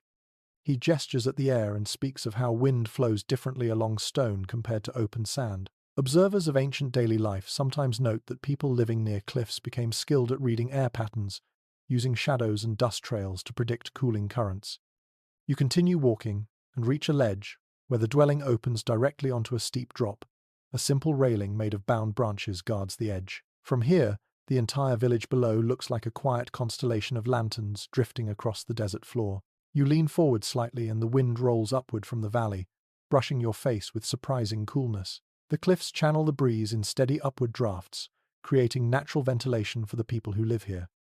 Several environmental studies mention this phenomenon, describing how the upward flowing air acted like a night-long gift for the households carved into the stone. As you stand there, feeling the wind dance across your skin, a young girl places a dampened cloth over the railing to let the air cool it further. After a moment, she drapes the cloth over her shoulders and sighs in relief. It seems such a simple trick, yet the effect is immediate. She laughs softly, motioning as though to say the breeze here is stronger than anywhere else in the village. You believe her instantly. She leads you a few steps deeper, showing you an opening carved high in the wall. It acts as a vent, further drawing in cool air and allowing warm air to escape upward. A number of researchers still discuss how intentional such designs were, or whether they developed gradually as families recognized which shapes brought comfort. Standing here, you suspect the truth lies in a blend of intuition and experience. When you live inside stone, you learn quickly how to let it breathe. In a corner of the chamber, an older woman sits cutting strips of cloth. She dips each strip into a bowl of water mixed with herbs, then hangs them from a rock protrusion overhead. The moving air dries them slowly, releasing a delicate fragrance into the room. The scent drifts in soft waves, giving the chamber a cool, earthy calm. According to some interpretations of domestic practice, scents may have helped people ease into sleep in spaces with little decoration. Here, the gentle aroma feels like a lullaby, whispered by the rock itself. Another family member enters the dwelling carrying a small basket of dates and bread. They place the basket on a flat stone shelf carved high enough to stay away from pests and low enough to remain cool. You notice several clay jars aligned neatly along the opposite wall. Each one rests inside a carved hollow, holding water, oil, or grain. The pairing of clay and stone seems almost like a conversation between elements, each helping cool and protect the contents inside. The air shifts again, curling gently around your shoulders. You move toward the small exit that leads back outside. The ledge glows in the moonlight. A few neighbors gather there now, sitting on blankets, talking about the day. Their voices have the calm rhythm of people who trust the night to take care of them. A child lies on his stomach, staring at the stars, swinging his feet absent-mindedly over the edge. The breeze lifts his hair, making it flutter like a tiny flag. You sit beside the family and take in the sight. Below, the village flickers. Above, the sky stretches clear and ancient. The stone against your back feels cool, almost tender. One of the elders seated on the ledge points toward the horizon and murmurs something about tomorrow's wind. His tone carries the authority of experience, shaped by nights spent in this elevated home. As the conversation winds down, the family begins preparing their sleeping spots. They spread mats directly onto the stone floor, relying on its stored coolness. Some lay thin linen sheets, others use only the stone and the night breeze. A young woman dips her hands into a bowl of water and pats her face and arms lightly before lying down. The water evaporates quickly, leaving her refreshed. You watch as lanterns dim one by one, people settle into quiet breathing. The cliffs cradle them gently, the stone walls holding the coolness like a memory they refuse to let go of. Even the faint sounds from the village below seem softened, filtered by the layers of air rising along the rock face. You stand, giving the family a final nod before stepping back onto the path. The cool stone under your feet lingers even as you descend toward the warmer lanes below. You realize that this cliffside dwelling has shown you something important. That comfort in ancient Egypt was often found not in resisting the heat, but in embracing the materials and landforms the desert offered freely. As you walk onward, the breeze touches your back like a soft farewell, guiding you toward the next hidden wisdom the night has yet to reveal. You leave the cliffside dwelling behind, stepping back into the open desert where the moon pools light across dunes and hard-packed earth. The air feels wider here, untouched by walls or courtyards. It moves differently too, slipping along your skin in long, wandering currents. You follow a faint path worn into the sand until the distant glow of small fires emerges along the horizon. Their flickering lights rise and fall like quiet stars resting on the ground. Curious, you approach them. As you draw closer, you begin to see the outlines of tents rising from the dunes. Their shapes are simple, stretched low and wide, anchored by ropes and stones. They belong to a group of desert nomads pausing for the night. Even before you reach the camp, the breeze shifts again, carrying with it the scent of warm wool, spices, and smoke. A man standing near the edge of the camp lifts a hand in greeting.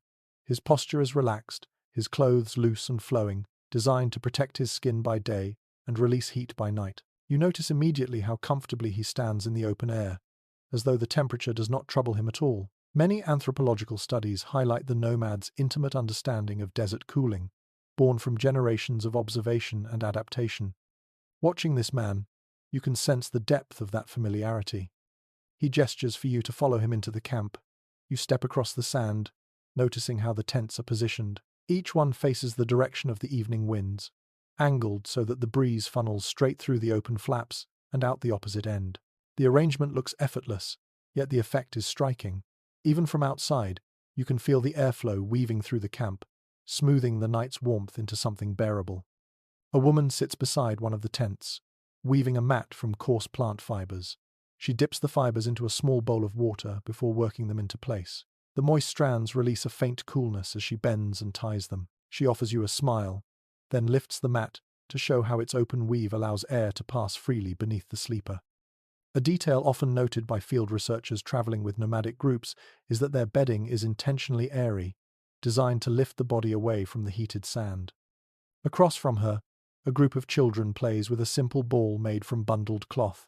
They run across the sand barefoot, stopping occasionally to plunge their feet into a shallow pit of cooler earth. One boy motions for you to try it. When you place your foot inside, you feel the hidden coolness nestled just beneath the surface layer of warm sand. Some desert communities take advantage of this natural temperature layering, using shaded or dug spaces to create cooler resting spots at night.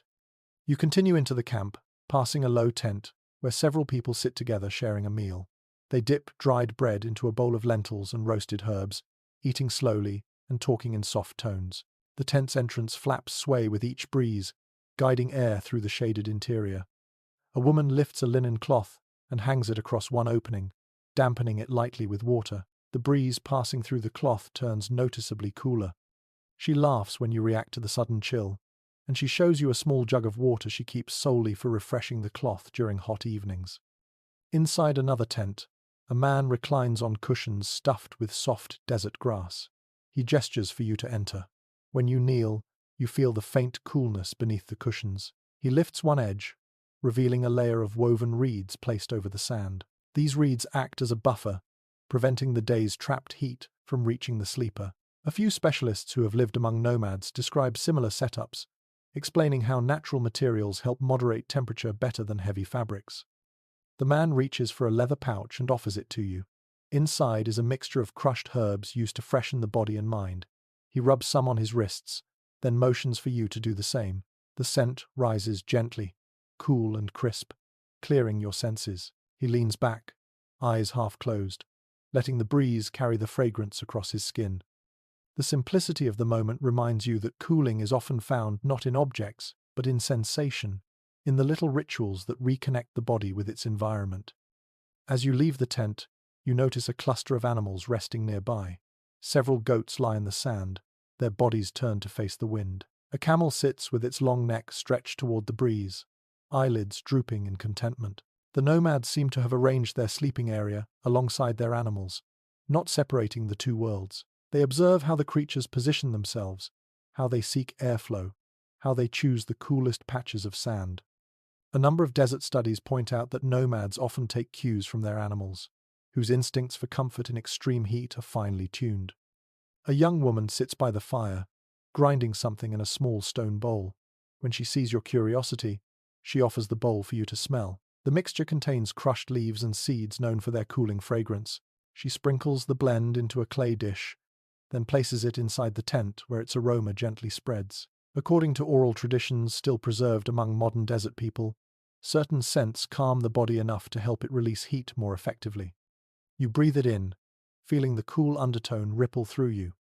The fire crackles softly, radiating warmth that contrasts with the wind's coolness. A man flips a small clay pot near the edge of the flames, heating water for tea. When he pours it, steam curls upward in thin ribbons. You accept a cup when offered. The tea is warm, yet it seems to soothe rather than heat you. Some scholars note that drinking warm liquids in the desert encourages the body to balance its internal temperature more easily. It feels counterintuitive at first, but here, under the stars, the idea makes surprising sense. As you sip the tea, you look around the camp. The tents flutter like gentle wings. The people settle onto their mats, moving slowly into their nightly routines. Some lie on their backs, hands folded across their stomachs, eyes turned toward the stars. Others sit cross-legged, braiding cloth or whispering the last conversations of the evening. The air moves constantly, shaped by the open desert and guided by the clever positioning of the tents. A young boy paddles through the sand toward you, carrying a small wooden pallet. He sets it beside one of the tents, then pats it proudly. He taps the pallet's slats, showing how they lift the sleeper just enough to let airflow pass beneath. This small innovation reflects an understanding formed not from architecture, but from living in open lands where the earth's breath carries the promise of nighttime comfort. As the camp quiets, the wind grows stronger, sweeping across the dunes with long, slow strokes. The tents tremble softly, answering the breeze like a collective sigh. You stand on the edge of the camp and look outward. The desert stretches endlessly, shimmering under moonlight, alive with movement and stillness at once. You breathe in deeply, letting the cool air fill your lungs. Nomads have learned countless ways to live with heat, not conquer it. They move when the desert allows, rest when the wind returns, and sleep beneath open skies that offer more comfort than any enclosed room could provide. When you finally step away from the camp, the breeze follows you, as if guiding your path back toward the village. You walk on, carrying the wisdom of the desert wanderers with every step. You make your way back toward the heart of the village, leaving behind the open desert camp with its quiet strength and drifting campfire smoke.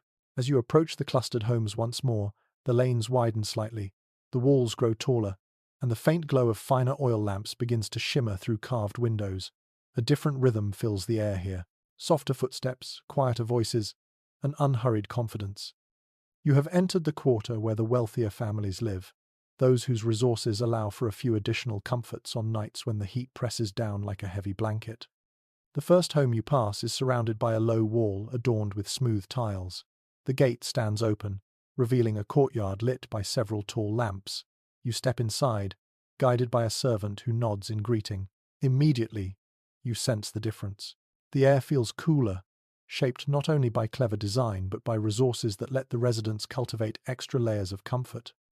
A well-accepted observation among historians is that elite households in ancient Egypt often adapted the same heat survival methods as common families, but with finer materials and more elaborate construction. In this courtyard, those familiar ideas appear again, yet transformed, refined into something elegant. Your eyes fall first on a shallow reflecting pool in the center of the courtyard. It glows softly under the moonlight, its surface perfectly still. A young woman dips a ceramic ladle into the water, then sprinkles droplets across the tiled floor. The moisture evaporates slowly, releasing cool air that gathers beneath the shade of a linen canopy stretched across the courtyard. You feel the coolness brush your ankles and drift upward in faint, refreshing curls. A servant nearby carries a tray of linen cloths folded neatly. Unlike the simple woven cloths you saw earlier, these are smooth, bleached to a pale ivory, and embroidered with delicate geometric patterns. A lesser-noticed detail in textile studies suggests that the wealthy often used finer linen, not only for its beauty, but because its thin weave cooled the skin much faster than coarse fabric. One cloth is placed into your hands. It feels light as morning mist, almost cool even before any breeze touches it. As you wander deeper, you notice tall ceramic jars positioned throughout the courtyard. Their surfaces are decorated with lotus petals and falcon motifs. Each jar is partially sunk into the ground, where the earth remains cooler. A servant pours water into one jar, allowing it to seep slowly through the porous clay. A faint mist rises from its surface. The technique is the same as you've seen before, but here the jars are larger, the placement more strategic, maximizing the cooling effect in the spacious yard. You follow a corridor into the house, passing beautifully polished wooden doors that lead into a grand hall. Carved columns support the ceiling, painted with images of birds in flight. The air inside feels astonishingly cool compared to the desert outside. A subtle airflow brushes your hair. You look up and notice a lattice of vents placed high along the walls. These openings guide wind from shaded courtyards into the rooms, creating a steady indoor breeze. A middle-aged man wearing fine linen gestures you toward a sitting area. Cushions made of dyed fabrics are arranged in circles around a low wooden table. On the table lie several alabaster jars filled with scented oils. He uncorks one and lets you inhale the fragrance. It carries notes of sweet myrrh, lotus, and something crisp that reminds you of river reeds. He shows you how the oils are applied lightly to the skin. The scent refreshes the senses and, with the breeze drifting through the hall, creates a gentle illusion of coolness. Some research into ancient perfumery suggests that certain fragrances were preferred specifically at night because they cleared the mind and softened the perception of heat. Across the hall, several servants prepare sleeping areas for the household. Instead of simple mats, the elite rest upon raised wooden frames fitted with tightly woven cords. These beds lift the body well above the floor, allowing air to circulate beneath. The cords are wrapped with linen strips that have been slightly moistened. When the wind passes through the room, the beds become small islands of comfort. You press your hand against one cord. It feels tender but firm, absorbing the wind in a soothing rhythm. A detail noted in excavations of elite homes shows that some bed frames included carved openings along their sides, specifically designed to enhance ventilation. Here, you see one such frame. The carvings, shaped like papyrus stalks, allow airflow even when blankets or cloths hang over the sides. You follow your host to another room, where a pair of women recline on soft cushions, while servants fan them with feathered fans. These fans are ornate, crafted from ostrich plumes, dyed in soft shades of green and gold. The servants move them slowly, not only to cool the women but to spread the delicate scent of incense burning nearby. The smoke drifts in thin lines from a carved bronze burner. As you inhale, the aroma reaches you, a blend of cedar resin and dried citrus peel. According to some interpretations of household practices, incense in elite homes often served a dual purpose. It refreshed the air and acted as a marker of status. You are led through a long hallway where the walls shimmer with faint frescoes of garden scenes. The images show fruit trees, ponds, lotus flowers, and people resting in shaded groves. You sense that the inhabitants of this home draw inspiration from these gardens, creating small pockets of coolness wherever they can. The entire house feels like an imitation of a carefully tended oasis. You step into a secondary courtyard, smaller than the first, but lush. Potted plants line the perimeter, their leaves trembling as wind flows through the open archways. A narrow water channel runs along one wall, fed by a hidden reservoir. The water moves slowly, creating a soft, burbling sound. A young servant kneels beside the channel and dips a piece of linen into the flow. She drapes it over her shoulders, sighing with relief. You sense that even in this refined household, the simplest cooling tricks remain the most treasured. You move to another corner, where a small alcove holds jars of scented water used for refreshing linens. One jar contains a mixture of lotus, mint, and barley. Another holds a solution made from crushed myrtle leaves. The scent rising from them feels fresh, almost invigorating. Some modern analysts note that the elite relied heavily on scented water to cool both the air and the mind. A servant gently sprinkles a few drops onto a draped cloth. The fragrance scatters through the courtyard, lightening the atmosphere. A man steps out from a nearby chamber holding a jar carved from translucent alabaster. He offers it to you. Inside is a blend of oil infused with desert herbs known for their soothing qualities. He explains with a gesture that this oil is used before sleep to ease tension and encourage coolness. He rubs a small amount over his wrists and temples, then leans into the breeze with closed eyes. You follow his example. The oil feels smooth, and the scent seems to dissolve any lingering heat from your skin. The night grows deeper, and the household begins to settle. Lamps dim.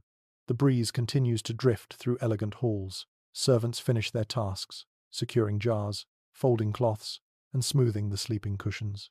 You watch as the wealthier family members head toward their chosen resting places, each bed arranged purposefully to catch the wind from a particular direction. You stand for a moment in the doorway of the courtyard, feeling the combination of cool stone, drifting scents, and gentle airflow. Even though these people have more resources than many others in the village, the techniques they rely on echo the same old wisdom: water, shade, elevation, scent, and air. The basics never change. What changes is the way people shape them.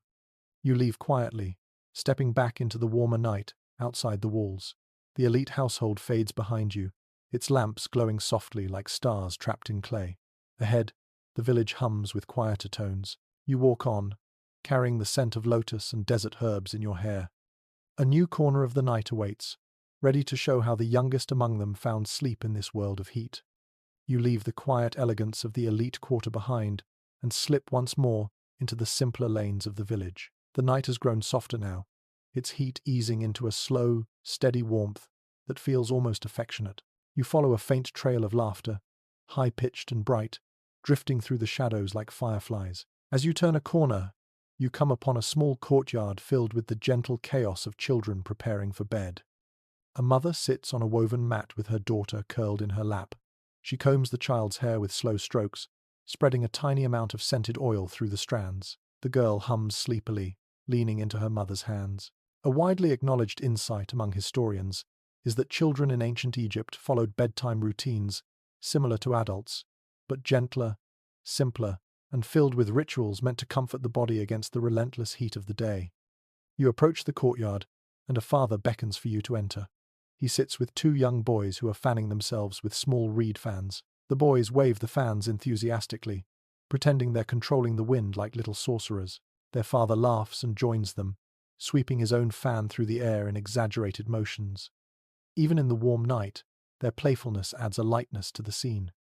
Nearby, a grandmother lays out a series of small sleeping mats. She smooths each one with tender hands, checking for stray pebbles or sand. She pats one spot and smiles, satisfied. She then sprinkles a tiny amount of cool water across the surface so the breeze will cool it further. A lesser discussed detail found in certain household notes is that families often customized each child's sleeping area based on their temperament. Some preferred the rooftop under open sky, others felt safer in shaded courtyards, and some slept best with familiar scents nearby. A boy trots into the courtyard, carrying a bundle of herbs tied with a simple cord. He hands it proudly to his grandmother, who places it near one of the younger children's mats. The herbs smell like basil and something sweet. The bundle releases a fragrance that helps calm the mind and may discourage insects. Observers of daily Egyptian life sometimes write that such scented bundles provided reassurance for children who were restless in the heat or fearful of the dark. You walk toward a family seated near a low wall. A mother is dipping her fingers into a small bowl of cool water and pressing them onto her toddler's cheeks, neck, and wrists. The child giggles and reaches for the bowl, splashing their own fingers into it. Evaporating water cools the skin quickly, especially in the dry night air. This simple motion becomes a loving ritual, repeated nightly until the little one begins to anticipate the gentle touch. A cluster of older children sits together along the shaded side of the courtyard. They whisper stories to one another, reenacting scenes they've heard from adults or teachers. One child holds a clay toy shaped like a lion, its surface smoothed by years of handling. Scholars often note that toys were more than amusements. They were anchors of comfort during restless evenings. The children press the toys to their cheeks, letting the cool clay steady their thoughts. A mother nearby hums softly while folding a linen sheet. Her voice rises and falls in a soothing melody. She spreads the sheet across her daughter's mat, lifting one corner so the breeze slides underneath. The little girl lies down immediately, sighing contentedly. The light linen flutters once, then settles across her in a tender wave. Bedtime songs and rhythmic humming appear often in artistic depictions of Egyptian homes, suggesting that sound itself played a role in easing children into sleep during warm nights. You notice a father adjusting a small canopy made from reeds and thin cloth. He positions it so it shields his son from drifting dust while still allowing air to pass through. The canopy casts a soft shadow, making the space feel smaller, cozier. Some researchers studying children's lives in ancient Egypt suggest that shaded enclosures helped mimic the coolness of womb-like spaces, providing emotional comfort when temperatures were high. In one corner, a toddler sits on her mother's lap, clutching a worn piece of linen. The mother taps the cloth lightly, releasing a scent of chamomile and mint. She presses it against the toddler's chest and rocks gently. Whether the child understands why the scent is calming hardly matters. Instinct does the rest.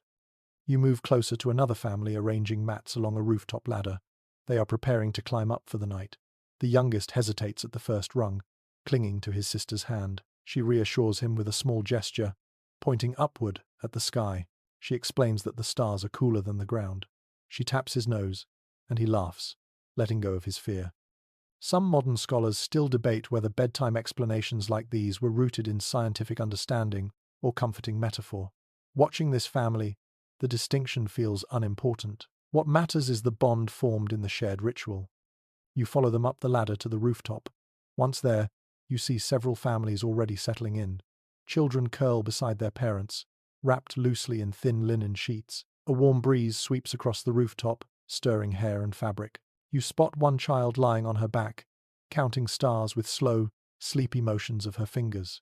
She whispers names to each one, perhaps invented, perhaps passed down by older siblings. Rooftop sleeping offered children both relief from the heat and a celestial playground to drift into dreams. On the far side of the roof, a father sprinkles a small scoop of cool sand across his children's mats. He smooths it gently, then shakes the mat so only the finest grains remain. The children run their hands across it, marveling at its smoothness. Some ethnographers note that cooled sand was occasionally used as a tactile comfort for children, soothing them through the long, warm nights. You sit near a family lighting a tiny, low lamp shielded by a pottery ring. The flame is soft and steady, meant not to warm the air but to keep the children from waking in complete darkness. A mother tells a short bedtime tale about a crocodile who forgets how to swim and must learn to float on moonbeams. The children giggle sleepily, pressing closer to her. All around you, the rooftop turns into a constellation of little sleeping nests. Parents whisper final words of reassurance, smoothing hair, adjusting linens, brushing sand from tiny feet. A gentle murmur rises like a lullaby woven from dozens of voices. One last breeze sweeps across the rooftop, carrying with it the scents of herbs, clay, and the river.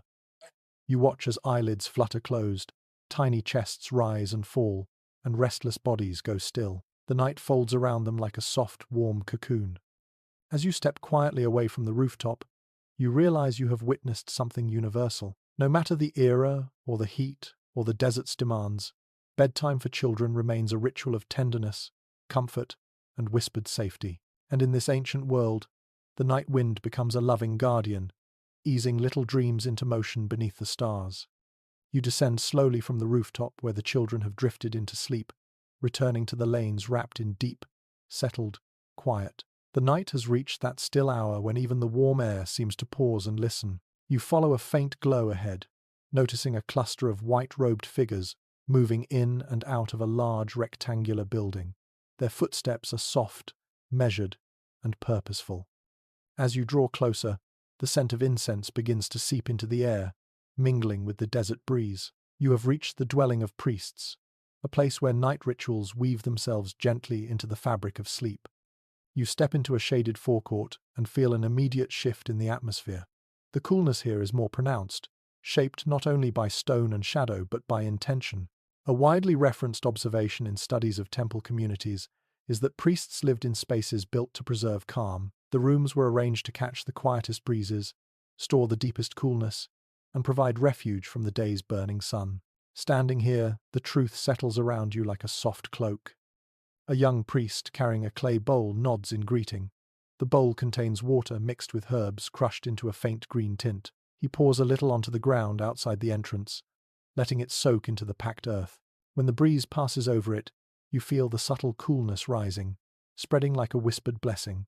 He explains through gestures that this practice purifies the walkway before the evening recitations. Yet the cooling effect is unmistakable, another small addition to the night's comfort. Inside the priestly residence, the rooms are dim and peaceful. Oil lamps glow behind carved niches, casting soft halos along the smooth walls. You follow the sound of chanting until you reach a chamber where several priests sit cross-legged on woven mats. Their voices move in steady waves, carrying ancient words meant to filter the day's chaos from the mind. Some researchers who study religious daily routines note that these evening chants were as much for mental clarity as devotion. The vibrations of their voices warm the air, yet the cool stone floor beneath them balances it perfectly. A senior priest raises a hand to invite you in. You sit quietly near one of the pillars. The air here is remarkably fresh.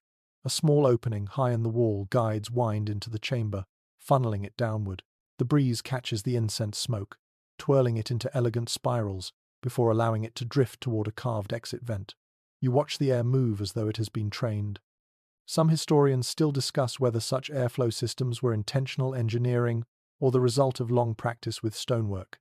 Either way, the effect feels purposeful and calming. In one corner of the chamber, a young acolyte grinds a mixture of herbs, petals, and resins using a small mortar. The aroma rises with each turn of the pestle, filling the room with a scent that is equal parts grounding and soothing. He gestures for you to approach. When you lean close, he lifts a pinch of the mixture to your wrist.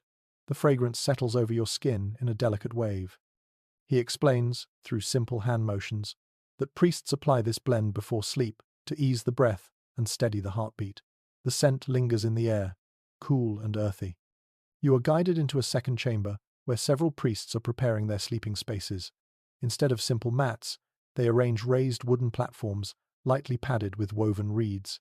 Their bedding is sparse, thin sheets, a small headrest, and linen wraps lightly scented with resin smoke.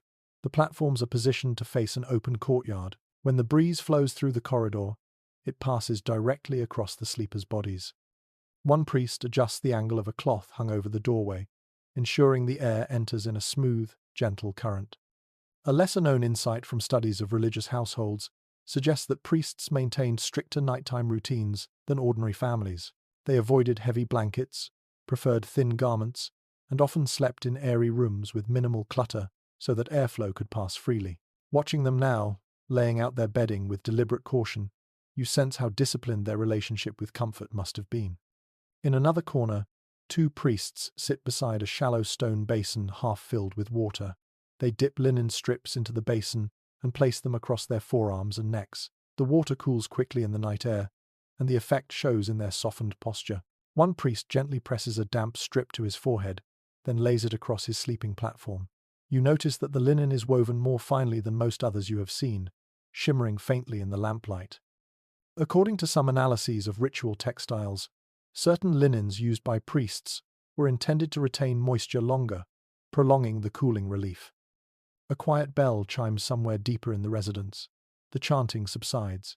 Priests begin lowering their lamps one by one, dimming the glow until the halls fall into soft semi-darkness. You watch as a senior priest steps into an interior courtyard lit only by moonlight. He raises his hands gently and breathes in the cool night air with gratitude. His gesture feels as old as the stone beneath your feet. He beckons for you to follow. You join him at the center of the courtyard, where a small pond glimmers. The water mirrors the moon, shifting with minute ripples. He explains through slow motions that the pond cools the air at night, feeding soft freshness into the rooms surrounding it.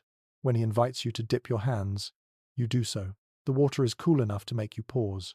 Droplets cling to your skin as you lift your hands back into the air. The breeze catches them instantly, cooling your fingers with a sudden shiver. Around the courtyard, priests settle onto their sleeping platforms. Their silhouettes move quietly, adjusting linens, smoothing reeds, and arranging small clay jars near their beds. Inside, the jars are mixtures of herbs meant to sharpen dreams or calm restless thoughts. Some literary fragments from antiquity mention that dreams were believed to hold messages from deities. Although not everyone agrees on how literally these beliefs shaped nightly habits, the use of scented herbs suggests a connection between spiritual clarity and restful sleep. You stand at the far side of the courtyard and watch as the last lamp is dimmed. A hush settles over the residence. The only sounds are the gentle gurgle of the pond and the wind bending through narrow corridors. The air feels cool, steady, and holy in a way you cannot quite name. A young acolyte approaches and places a feather fan into your hands. He motions for you to step into a small alcove. When you do, you feel the airflow strengthen, funneled by two stone walls that converge toward the opening. The acolyte nods, indicating that priests often pause here before sleep to allow the cool air to settle their minds. You close your eyes and raise your face to the breeze. The combination of the wind, the scent of herbs, and the quiet of the courtyard draws you into a deep sense of calm. When you open your eyes again, the acolyte has already returned to his duties. The priests lie peacefully in their beds, the night gently weaving around them. You take one last breath of the courtyard's coolness before stepping softly back into the lane. The air outside feels warmer, but you carry the stillness of the priestly chamber within you. You walk on, guided by moonlight and the subtle promise of more secrets waiting in the ancient night. You continue along the moonlit path, leaving the priestly residence with its quiet, fragrant stillness lingering in your breath. The air outside feels warmer, but your senses remain sharpened by the cool stone corridors you just left behind. As you walk, a low rumble rises from the distance. Not thunder, not footsteps, something steadier, rhythmic, like the deep drumming of many hooves against packed earth. Your pace quickens. Soon you reach an overlook where the land slopes outward toward a wide floodplain. The moon reveals a scene alive with movement. Dozens of workers are guiding cattle, donkeys, and goats toward low enclosures made of wooden posts and woven fencing. The animals move in clusters, snorting and huffing, their breaths visible in tiny clouds illuminated by lanterns. You have stumbled upon a nighttime herding operation, a chore shaped by temperature and survival. One long-standing observation shared by researchers studying rural Egyptian life is that shepherding often shifted to nighttime hours during the hottest months. Animals needed to conserve strength for the following day. Grazing in the cooler darkness protected them from exhaustion and helped families avoid heat stroke. As you step closer, you see how naturally the village flows around this rhythm. A young herder passes you, leading a pair of goats tethered with braided cords. He wipes sweat from his brow with a strip of cloth, though the night breeze already cools him. He lifts the goats' water skin so they can drink before entering the enclosure. Their tongues lap at the cool water eagerly. The young man nods at you, his expression calm and focused, then guides the animals inside. You move down a small slope toward a cluster of workers, spreading fresh sand across the ground. They smooth it with wooden rakes, creating a softer resting area for the livestock. The sand still holds warmth from the day, but beneath it lies cooler layers. When the workers lift handfuls of deeper sand, tiny wisps of cool air rise. One man motions for you to touch the newly spread surface. You kneel and press your palm against it. It feels surprisingly mild, not far from the cool stone floors of the cliffside home you visited earlier. You hear a gentle snort and glance to your left.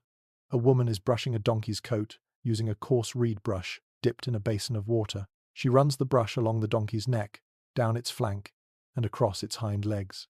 The wet bristles release a faint mist that evaporates almost instantly in the dry night air. The donkey relaxes visibly, lowering its head in appreciation.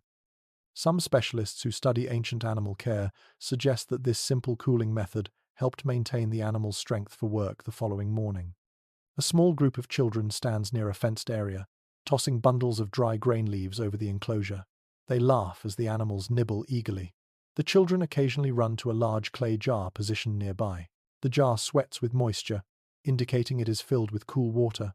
One child dips her hands inside and splashes water over her face. She gasps at the chill and giggles. The jar is buried halfway into the earth, maintaining its coolness thanks to the surrounding soil. You notice an older man nearby adjusting a wooden windbreak. He positions it to redirect a passing breeze toward the animal's enclosure. The windbreak looks simple, a wooden panel woven with palm fibers. Yet when he moves it slightly, the wind shifts noticeably. The cool air reaches you a heartbeat later, brushing across your arms. The man catches your eye and gives a small nod, pleased that you felt the effect. Some rural traditions describe such portable wind guides, used both for livestock and for workers resting after dark. Another woman enters the enclosure carrying a shallow clay bowl of water. She pours a thin line of water into a narrow trench carved along the inside of the fence. The water seeps into the soil, cooling it enough for the animals to lie down without discomfort. This method appears occasionally in records of desert farming communities, though not universally. Standing here, watching the animals settle into the cooled patches of earth, it feels completely natural. A young herder approaches with a small pot of crushed herbs. He sprinkles a thin trail of them around the perimeter of the enclosure. The scent drifts upward, a mixture of sage and something sharper. He explains in quiet words that the herbs discourage insects from gathering around the livestock during the warm night. Though scholars still discuss how widespread such practices were, the idea feels intuitive. You follow a narrow track toward a larger enclosure where several cattle rest. Their heavy bodies rise and fall with slow breaths. A man sitting on a low stool runs a cloth soaked in water along one cow's back. The cow flicks its tail lazily and leans into the touch. The man smiles, murmuring something too soft to hear. The nighttime quiet gives space for these tender routines, small gestures that tie humans and animals together in shared relief from the heat. You glance toward a group of workers seated around a low fire pit. They are not warming themselves. Rather, they use the smoke to keep insects away from the herd. They add specific dried herbs to the small flame, releasing a pleasant scent that drifts through the camp. The workers talk quietly, exchanging stories about the day's labor, the river's mood, and the behavior of certain animals. Their tone is steady, relaxed. These moments seem as restorative for them as for the animals they tend. One young woman steps away from the group to check a donkey foal lying on a pile of cool sand. She adjusts a woven blanket beneath the foal, ensuring it doesn't trap heat. Then she places a damp cloth on the foal's neck. The animal sighs and closes its eyes. You notice how naturally she reads the animal's comfort, as though she has grown up doing this nightly. Moving on, you reach another enclosure, where sheep are huddled together, but not tightly. They arrange themselves instinctively to catch the breeze flowing between two low hills. A man standing nearby explains with gestures that sheep, like many animals, naturally choose sleeping arrangements that maximize airflow. Whether learned from observation or passed down through herding tradition, The families honoring these instincts show remarkable sensitivity. You take a moment to stand still. The breeze moves softly across the entire floodplain, washing over both humans and animals. The moonlight glimmers off the sand, off the water jars, off the coats of resting creatures. Everywhere you look, night cooling is not merely a human concern but a shared endeavor. Livestock and people alike depend on the night for recovery before the next harsh day begins. As you step back toward the village, you notice something else. A young girl kneels near a small trough and fills it with cool water. She touches her fingertips to the surface, then taps them onto her forehead. Her motions mirror those you saw in workers' courtyards, in priestly chambers, and in children's bedtime rituals. You realize that cooling in the night is not a segmented practice. It is woven into every corner of ancient life, linking all creatures together. The sounds of the herds fade behind you. The breeze continues its low hum, and you walk on, heading toward a quieter part of the village where another piece of Egypt's nighttime wisdom awaits. You continue down the path, letting the soft rumble of animals fade behind you until the night grows still once more. Ahead, the lanes narrow again, bending between tall mud-brick walls that cast long, cool shadows across the ground. The village feels quieter than ever now. Most doors are closed, lamps dimmed, conversations replaced by gentle breathing from people already drifting into sleep. But then you hear it, a delicate scraping, a faint splash, a soft whisper of water moving where you least expect it. You follow the sound until you reach a small, recessed doorway. Someone has left it open just enough for the breeze to slip out. Cool air touches your face with a welcome caress. You step inside and discover a world entirely different from the sandy courtyards, breezy rooftops, and wide-open fields you've just crossed. It is a kitchen, a quiet, moonlit kitchen. The coolness surprises you so deeply that you pause in the doorway for several seconds, savoring it. Kitchens in ancient Egypt were not simply cooking spaces, they were cooling spaces. Their design, materials, and layout created small pockets of refuge from the heat of the day, and by nightfall, they often held onto the coolest temperatures in the entire house. A widely discussed point in domestic architecture is that many kitchens were built on the shaded side of the home, or partly sunken into the earth. Standing here, you can feel that design immediately. The floor beneath your feet is lower than the street outside. The walls thick, the ceiling supported by sturdy beams that trap the day's shadows. Clay jars line the walls, their cool surfaces glimmering faintly in the low lamplight. A young woman stands at a counter grinding barley with a stone mortar. She pauses to wipe her hands on her tunic, then gestures for you to enter. You do so quietly. The air smells faintly of baked bread, crushed herbs, and cool clay. The temperature dips noticeably as you reach the center of the room. The stone counter radiates a gentle chill, stored from hours of shade. You move toward a large pottery jar positioned in a shallow pit. Its surface glistens slightly. The woman lifts the lid and invites you to look inside. The jar holds water, not icy, not even cold, but distinctly cooler than the night air. Its temperature has been lowered naturally by evaporation through the porous clay.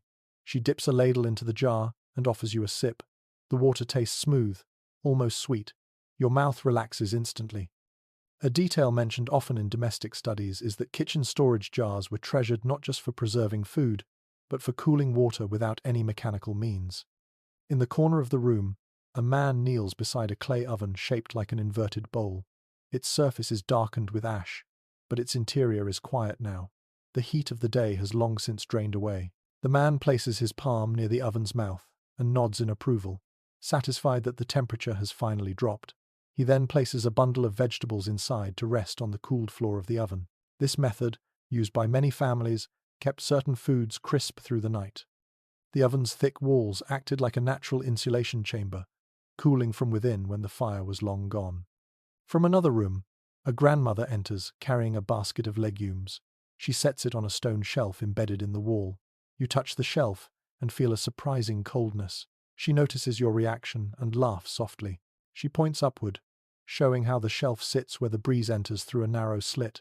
This vent, though small, channels airflow directly onto stored foods. Some specialists believe these vents were intentionally placed to prevent spoilage in hot months. Watching the grandmother arrange her ingredients here, you can see how effortlessly the system works. In a niche near the floor, you find a set of small clay bowls arranged in a line. Each bowl holds something different: lentils, salt, onions, crushed mint leaves. Their arrangement seems purposeful. When you kneel closer, you understand why. The niche is positioned below another small opening in the wall. A slow ribbon of air moves across the bowls, drying herbs, cooling vegetables, and keeping pests away. A lesser-known interpretation in some academic circles suggests that kitchen airflow doubled as a preservation method, allowing families to stretch their food supplies farther in warm seasons. A girl enters, carrying a piece of damp linen. She drapes it over a jar containing leftover bread. The cloth cools as the breeze touches it, keeping the bread soft and fresh for the next morning. She pats the cloth gently, then gestures for you to feel it. You do. The surface is cool, the jar beneath it cooler still. She beams proudly, as if showing off a treasured family trick. In the far corner, two boys sit cleaning a small pile of fish caught earlier in the evening. They work quickly, rinsing each fish with cool water drawn from the clay jar. When they finish, they place the cleaned fish on a broad ceramic tray and slide it into a low hollow cut into the wall. The hollow is lined with smooth stones, each one colder than the room around it. You touch one stone and feel the chill it has gathered from the shaded earth behind the wall. Some researchers note that these built-in cool niches were precursors to simple refrigeration methods, grounded in stone engineering and airflow rather than ice. Nearby, a woman kneels beside a raised basin filled with damp sand. She pushes a pottery vessel deep into the sand until only the lid remains visible. She explains through gestures that this keeps milk and fruit cool until morning. The sand acts like insulation. The moisture evaporates slowly, cooling the vessel. You have seen such cooling pits used for animals earlier, but here the method takes on a more refined domestic purpose. As you explore further, you notice a clay pipe running along the ceiling. It is not for carrying water, but for drawing hot air upward from the fire chamber of the oven when it is in use. Tonight, it is dormant, but its presence insists on clever design. Some scholars still puzzle over how sophisticated early ventilation systems truly were. The pipe here, combined with the cool stone and layered airflow, makes the kitchen feel like a carefully engineered sanctuary. The woman grinding barley signals for the others to gather. They begin placing ingredients into small jars, preparing them for the next day's cooking. But their movements remain unhurried, softened by the coolness of the room. A quiet harmony fills the space. The scrape of stone against grain, the gentle clack of bowls, the faint swoosh of passing air. A man lifts a handful of pulse flour and lets it fall slowly between his fingers. The grains catch the moonlight filtering through the vents. He seems to be testing its dryness, ensuring it will keep through the night. These sensory tests, touch, smell, weight, are far older than instruction tablets, but no less accurate.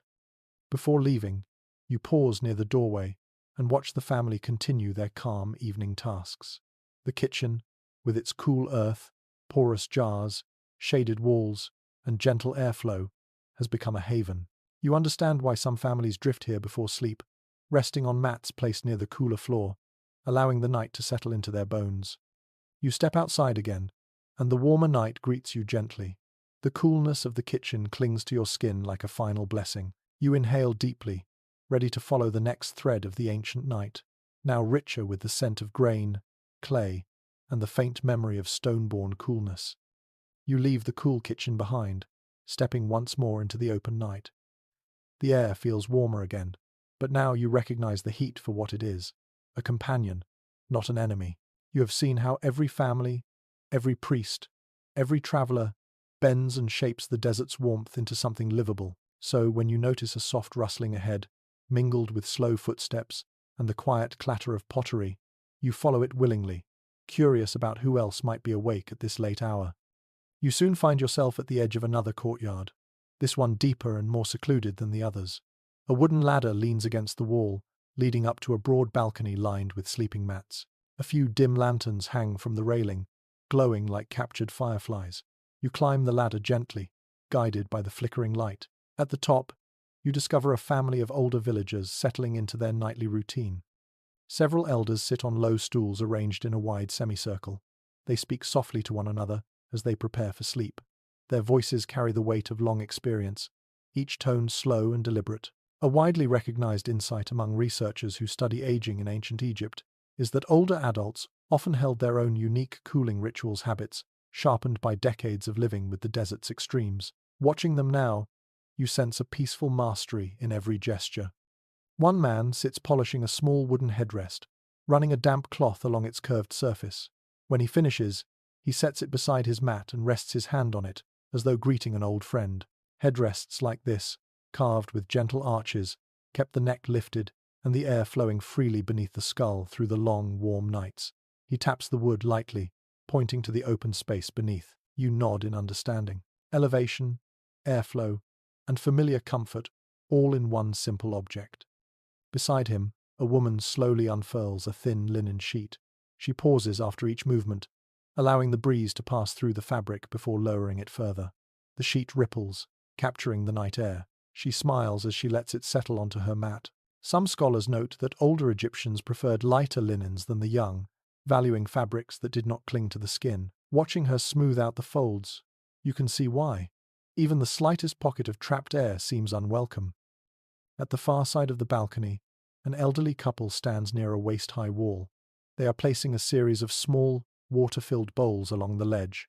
When the breeze flows across them, droplets evaporate slowly, cooling the surrounding space just enough to create a microclimate around their sleeping area. This simple method appears in several depictions of household scenes, a delicate partnership between water and air, repeated across generations without need for explanation.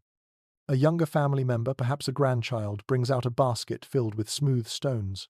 She pours a little water into a clay dish and sets several stones inside. The stones absorb the moisture and release a faint coolness as the wind brushes them. She positions the dish strategically near her grandparents' sleeping mats.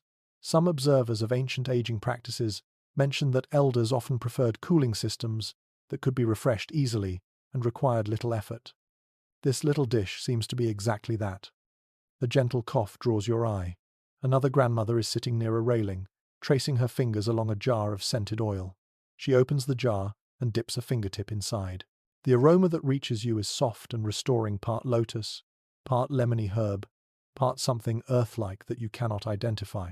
She rubs the oil along her wrists and temples. The fragrance mingles with the moving air, creating a sense of calm.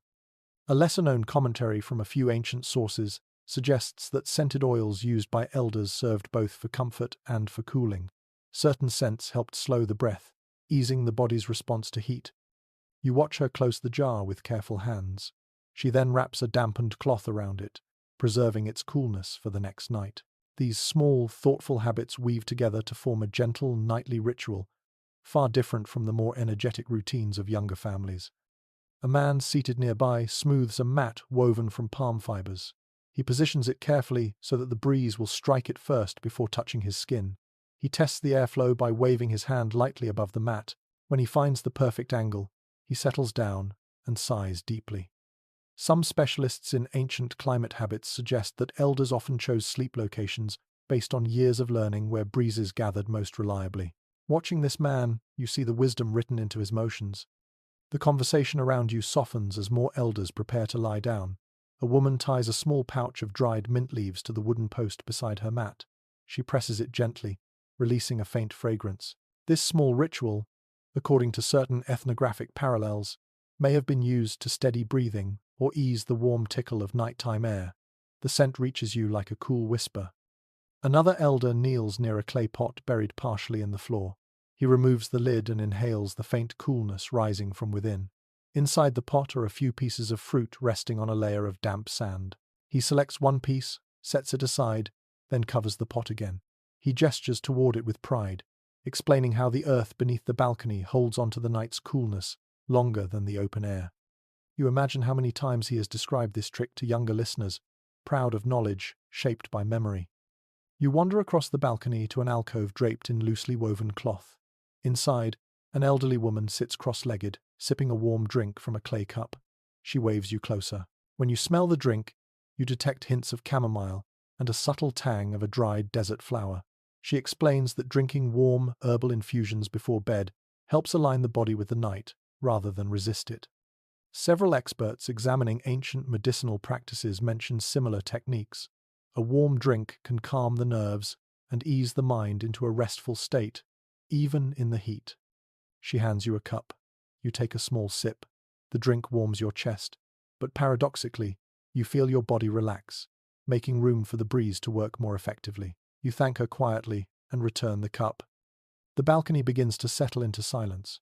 A few more lanterns are extinguished. Shadows stretch across the mats. The breeze strengthens just a little, brushing against the linen sheets like soft fingers. Elders lie down slowly, their movements deliberate but relaxed. Each one adjusts their linens, headrests, or cooling bowls until everything feels just right. Then a sound rises, soft, low humming. One of the elders begins singing what might be a lullaby or perhaps an old prayer. His voice carries through the balcony like a slow, drifting wave. Another elder joins in, then a third. Their harmonies blend with the night wind. It is a melody seasoned by time, worn smooth by ritual, meant not to entertain but to ease the spirit. You feel the soothing vibration settle into your chest. The humming eventually fades, replaced by the steady rhythm of calm breathing. A few elders close their eyes. One stares at the stars with a small smile. Another shifts slightly to rest a hand against a cool stone jar beside her. The scene is peaceful, almost timeless.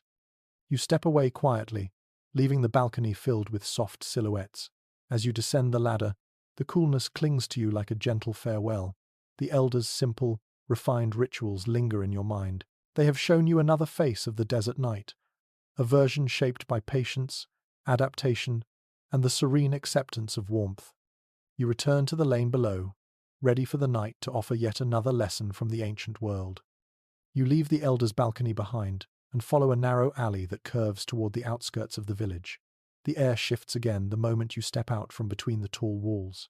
It feels lighter, more open, as if the night itself has inhaled deeply and stretched its limbs out toward the horizon. The desert waits ahead, dark and wide, but instead of pulling you outward, something draws your attention downward.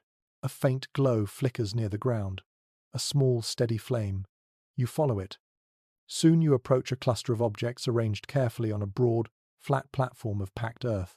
The shape of the platform is smooth and circular, ringed with stones that catch the moonlight. At first glance, you think it might be an outdoor workspace, but as you draw closer, you begin to see the real purpose behind the arrangement. Clay molds, drying racks, carved stamps, and beside them, long strips of linen laid out neatly in rows. You have found a night workshop dedicated to shaping the very items that help villagers sleep better. The pillows, mats, fans, jars, cloths, and cooling tools you have seen across the village. A woman sits cross-legged at the center of the platform, carving a small wooden block with a short, sharp knife. She moves with care, turning the wood slowly as she adds delicate grooves. When she looks up, she greets you with a calm nod.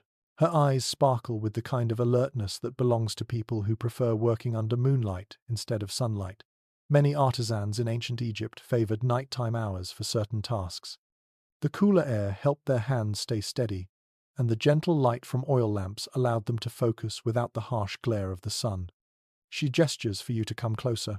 When you kneel beside her, she places the half-carved wooden block into your hands. It is a decorative panel meant to be sewn onto the edge of a linen canopy used for rooftop sleeping. The grooves she has cut will guide airflow as it slips through the cloth.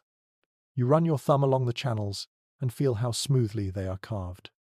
One widely acknowledged insight from craft studies is that skilled woodworkers used airflow guiding shapes long before they could explain the physics behind them. They simply learned from wind, cloth, and experience. Across the platform, a young man kneads clay with both hands. He presses it firmly, rolling it into long strips before flattening them across a wooden board. The clay is destined to become the next batch of porous jars used to cool water through evaporation. He lifts a strip to show you its thickness, flattening the edges to make them smooth. When he molds it into a cylinder, he leaves tiny gaps in the clay walls. These gaps will allow water to seep through in the slightest measure. A few specialists still discuss whether the ancient potters deliberately tuned the porosity of their jars or whether the effect came naturally from the clay they used. Watching the young man's careful shaping, you sense intention in every movement. A girl sits beside a stack of dried reeds, sorting them by length and thickness. She lifts the longer reeds and places them in a basket meant for crafting mats. The shorter pieces she keeps aside for weaving perfume fans. She hums softly as she works, pausing now and then to run her fingers across a reed's surface.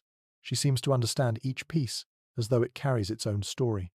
A lesser-known observation from certain ethnographic parallels suggests that families often passed down reed, selecting techniques through casual gestures and lullabies. The girl's humming feels like part of that legacy. tying labor and music into one endless thread. Near her, two women dye linens using crushed pigments mixed with water. They dip strips of linen into basins and lift them carefully, letting the excess paint drip back into the bowl. The linens glow faintly in the moonlight, their colors muted but vivid. These cloths are not merely decorative. Their light coloring helps reflect daytime sunlight when used as rooftop canopies.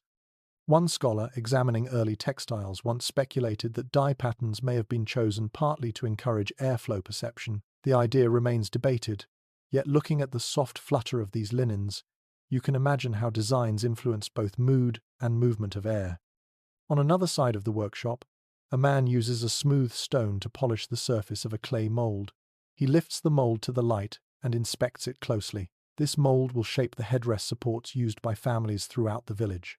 He rubs the stone slowly, making the surface slick and cool. When he presses his palm against it, he nods with satisfaction. He then hands it to a younger apprentice, who carries it to a row of completed molds. The apprentice moves with quiet pride, careful not to disturb any of the drying pieces. A faint scraping sound draws your attention to a corner where an elderly artisan kneels beside a tray of tiny clay beads. She rolls each bead between her fingers before stringing them onto threads of palm fiber.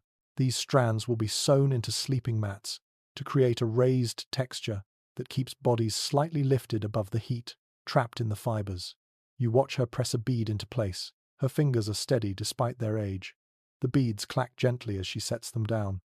Some archaeological finds show similar threaded mats that scholars believe were designed for comfort and cooling, though the exact function of the beads is still a topic of discussion. Seeing the craft performed in front of you makes the answer feel obvious. They lift the sleeper into a gentle cradle of airflow. You turn to see a young boy carrying a handful of small clay bells. He shakes one lightly. It produces a soft, soothing ring. He sets it beside a group of others, arranging them in a pattern along a linen curtain. When the breeze catches the curtain, the bells will emit faint tones. He gestures toward the curtain, showing how the sound signals airflow to the sleeper. Such gentle auditory cues likely helped families sense shifts in wind direction during hot nights. Though rarely mentioned in formal studies, these little bells reveal a subtle dialogue between sound and comfort. Another artisan sits near a shallow pit filled with cool sand. She shapes small clay containers designed to be partially buried in such pits. The containers will hold herbs, perfumes, or oils. She places one finished container into the sand and shows how it fits snugly, staying cool through the night. She then dips her hand into the sand and lifts a small handful to show how the temperature changes with depth. This instinctive knowledge of the desert's layers guided countless household routines. As you continue wandering through the workshop, you notice a group of youths weaving palm fronds into large circular fans. They work quickly, weaving and tightening the strips. Some fans are plain, others decorated with painted edges. These will be used throughout the village, from elite households to humble rooftops. When one of the youths finishes a fan, he tests it by waving it toward a lantern. The flame bends sharply. He laughs and nods, satisfied with its strength. You sit on a low stool near the center of the platform and take in the entire scene. Every direction reveals a cooling tool in some stage of creation. Every artisan works with calm intention. Every gesture carries traces of long experience. The night sky above feels like a canopy of its own, sheltering their efforts. The breeze passes through the workshop, stirring cloth, cooling wet clay, and carrying the scent of wood shavings, pigments, herbs, and river dust. One master artisan steps forward, holding a carved wooden object. He hands it to you. It is a stylized stamp, carved with the pattern of a lotus flower. He gestures toward a strip of linen and presses the stamp gently into the cloth. The lotus pattern appears in soft indigo.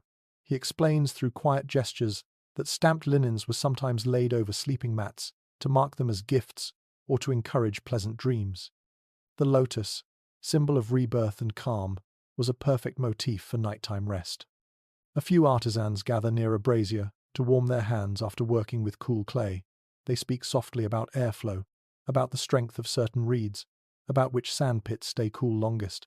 Each comment carries the quiet confidence of people who have lived their whole lives shaping the tools of comfort. As the hour grows late, one artisan extinguishes the brazier flame. Another gathers finished pieces into baskets, stacking them gently. The breeze continues to pass through the workshop like a silent partner. When you leave, the platform glows behind you under the moon, full of half-finished fans, fresh clay jars, soft linens, and carved wood. These tools will cool the village tomorrow night, and the night after, and the night after that. The workshop is not just a place of labor, it is a heartbeat of nightly comfort. You walk on, knowing that the next part of the ancient night holds one final lesson before the story draws to its gentle close. You leave the night workshop and wander toward the last quiet stretch of the village, where only a few lanterns glow and most homes float in near darkness. The heat has eased into something soft and familiar, almost like a warm blanket laid lightly across the desert. Your footsteps slow without meaning to. You are drifting toward the final moments of the night, when Egypt feels both ancient and freshly alive, held within the breath of the cooling wind. As you follow a narrow lane, you notice a familiar scent rising in the air. Not incense, not herbs, not the smoke of cooking fires. This is something gentler, almost sweet. You turn the corner and find a small shrine built into the side of a mud-brick home. A single flame flickers inside, steady and still. Offerings sit neatly arranged around it: bread, lotus petals, cooled water in small bowls. This is a household shrine dedicated to the gods who guard the night and protect sleepers. A commonly observed feature of ancient domestic life is that many homes maintained shrines like this, spaces where families could make small devotions before drifting into sleep. It wasn't merely ritual, it created a sense of emotional coolness, a state of grounded calm that mattered as much as air and water. Standing here, the flame soft against the stone walls, you feel that comfort deeply. A woman kneels before the shrine, placing a fresh lotus petal beside a bowl of scented water. She closes her eyes for a moment, whispers a quiet prayer, then dips her fingertips into the water and touches her forehead. When she rises, she notices you and offers a peaceful smile. She motions for you to approach. When you lean close, she gestures to the bowls arranged there and explains through small movements that these offerings are meant not only to honor protective spirits, but also to cool the home physically through the water's evaporation, emotionally through the calm it brings. A child appears beside her, rubbing sleepy eyes. He carries a small clay figure shaped like a protective deity. The mother places the figure carefully on a ledge near the lotus petals. The child looks relieved, almost comforted by the act. The presence of familiar symbols, according to several interpretations of ancient household practice, gave children and adults alike a sense of safety that softened the night's heat. You walk farther along the lane, following a faint glow ahead. You arrive at another small domestic shrine set against a courtyard wall. This one displays an arrangement of pottery jars, filled with cool sand and herbs. A young man kneels beside it, sprinkling sweet-smelling water onto the sand.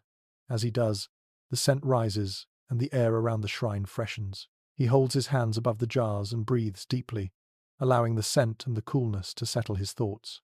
Some researchers have noted that these shrines often held household remedies, cooling tools, and fragrant mixtures associated with healing and rest. Here, the connection becomes clear. You continue walking, and soon the lane opens onto a wide rooftop shared by several families. You climb a short ladder and emerge into a space bathed in moonlight. The rooftop is dotted with small shrines, each one glowing softly. Families have arranged their beds near these shrines, trusting the presence of their household gods to protect their dreams.